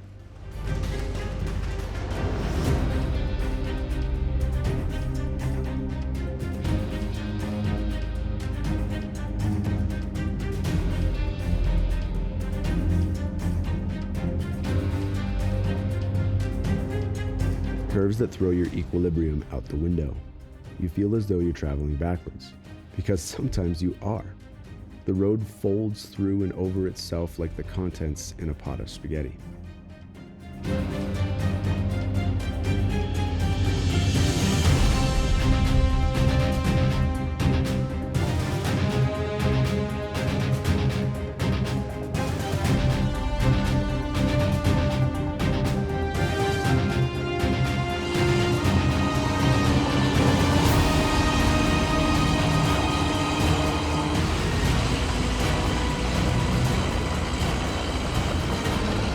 The unspoken language of a single-lane shelf road.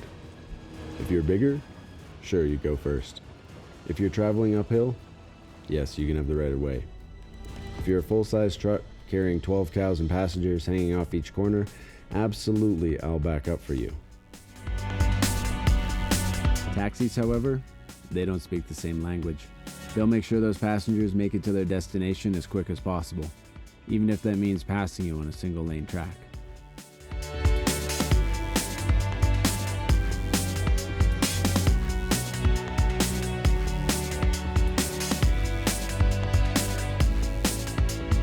The language is reaffirmed in honks and beeps and hand gestures of successful passes, and we love the game.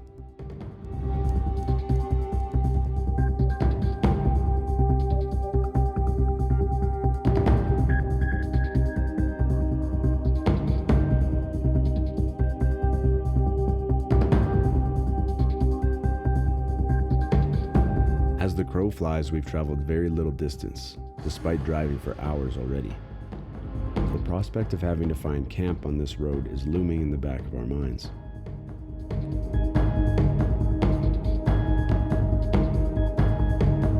There's very little room to even drive, so finding a place to park 2 trucks safely for the night might be our biggest challenge of the day.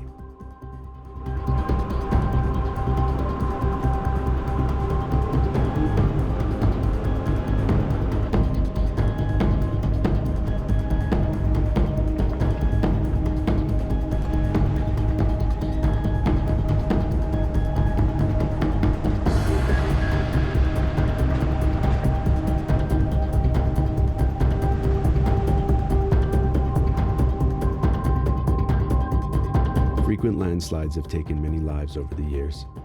The death toll is not exact, but one landslide in 1989 sadly claimed over 300 lives. That leaves a mark, knowing how many people rely on this route every day.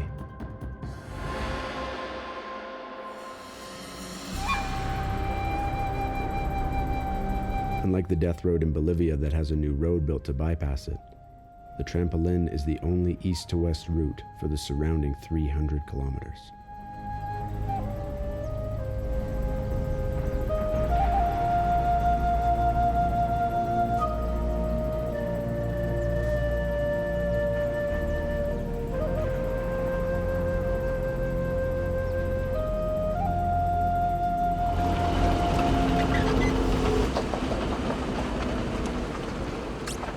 wonder how this guy's doing the whole road.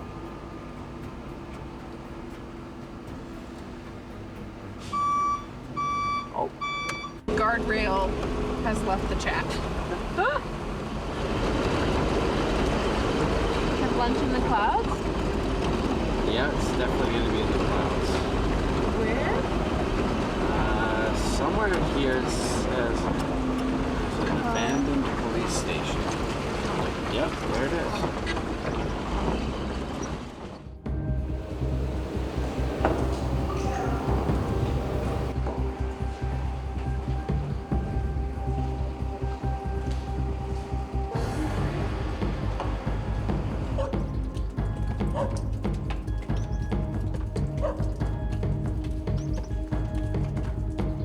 The eerie vibes of this abandoned police station did not exactly scream, "You should camp here."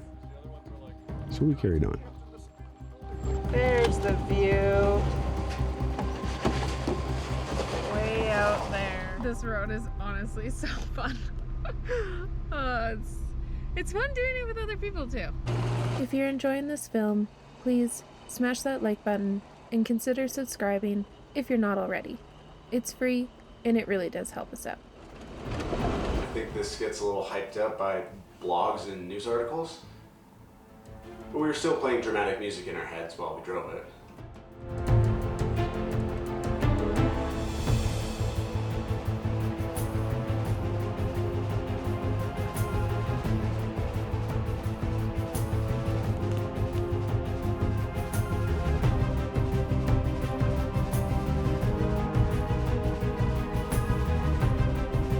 We continued our winding traverse through this scribble mark in the cloud forest. Still getting passed by endless motorcycles and large cargo trucks.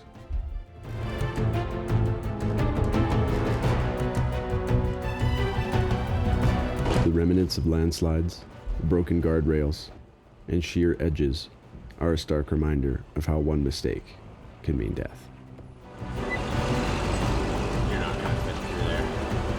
Yawning a little bump? Oh yeah! Oh my god, what was that? The awning.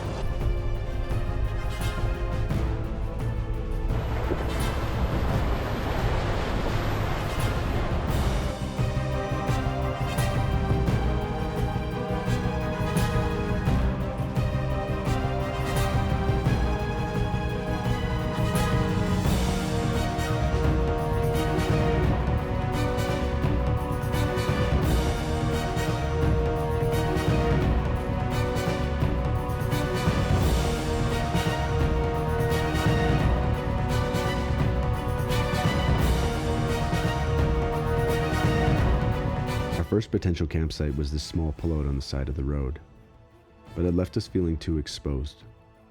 You go learn.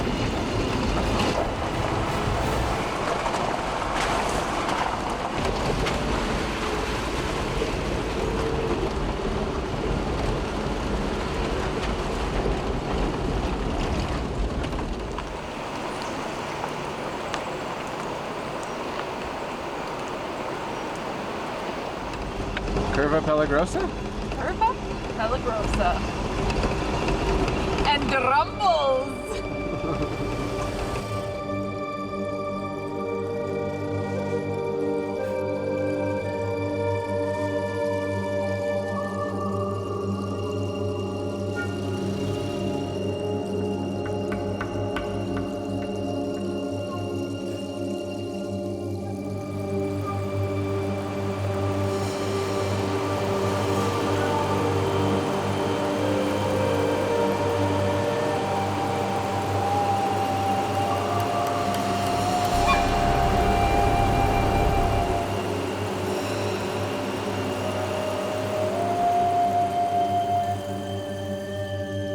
As we approached a small group of homes, we noticed their basketball court. What may not look like a campsite to you, for a night on the Trampoline de la Muerte, this school marked a small beacon of safety for us. Honestly, school. Looks pretty familiar. Yep.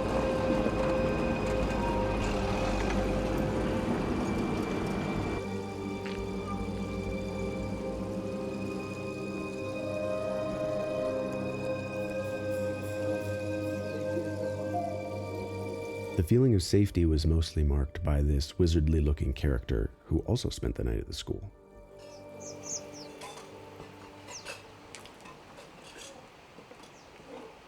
It's crazy there even is a school on a road like this, but we're so grateful to just have a safe place to park.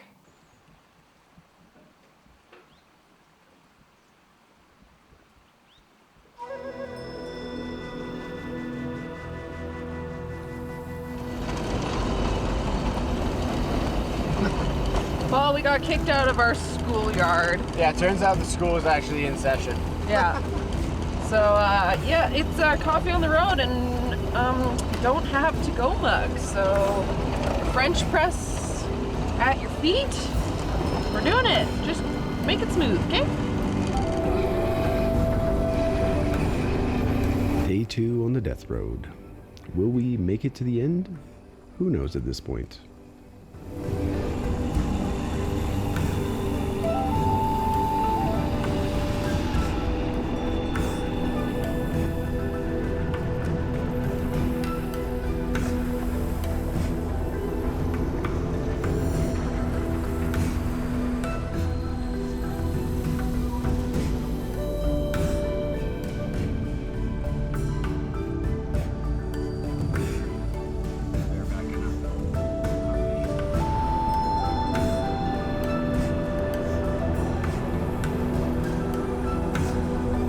These are the sections where you really just have to cross your fingers that you are not going to be the one backing up.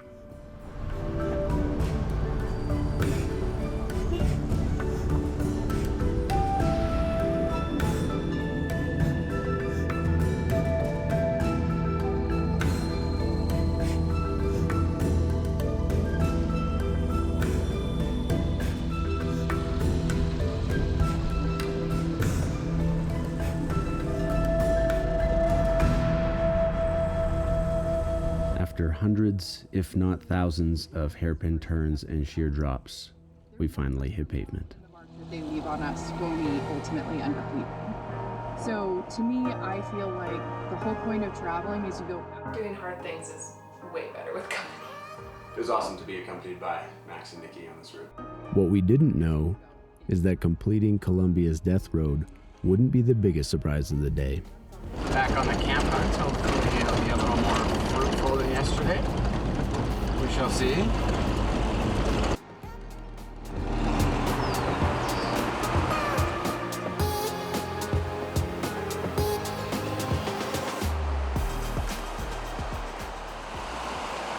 And for a cold plunge. Rob Lastman, this one's for you, buddy. It'd be so much nicer if I could just jump in. I need more body fat.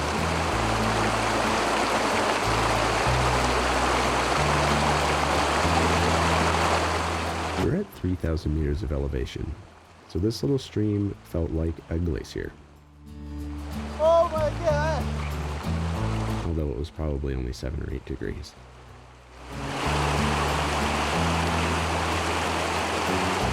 It's like, okay, I'm not gonna die.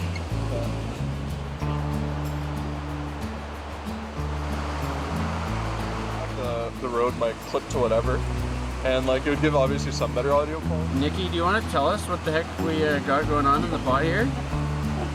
I'm not sure either, but there's flour. Oh, no. The floor and the kitchen sink. Yeah. There's flour, there's cacao powder, very nice.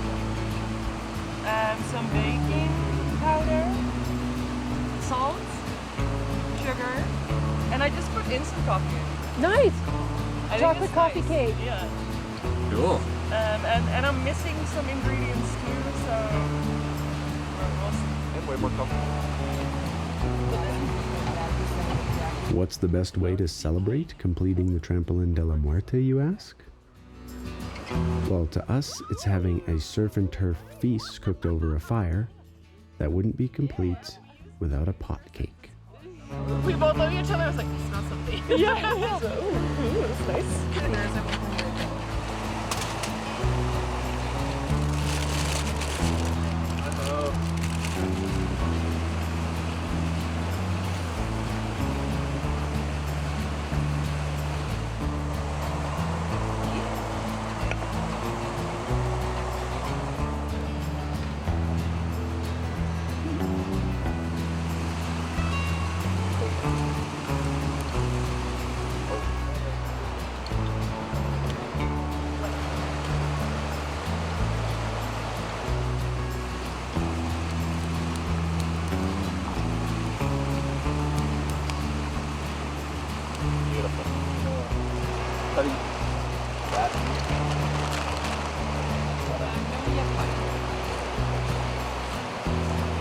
getting a little puppy.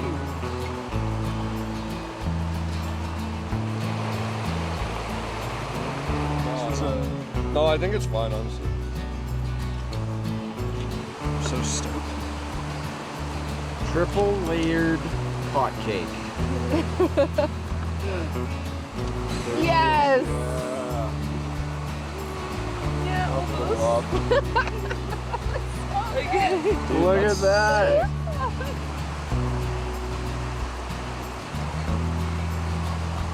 Yeah! Woo! Oh my god, yum! Okay. Okay, that. There's, can you even see me? Barely. So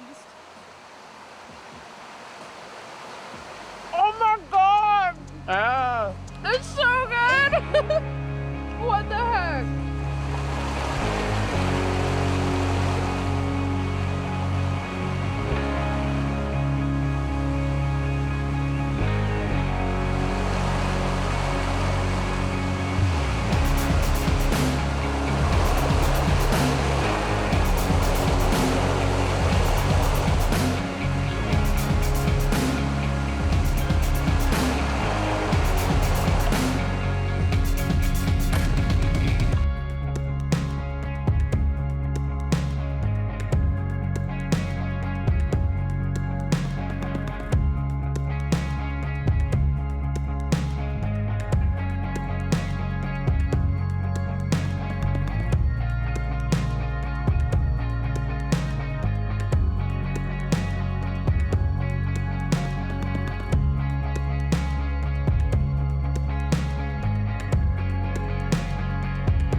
Colombia. The intricacies of this country run deep. It seems there is nearly everything to see and do here.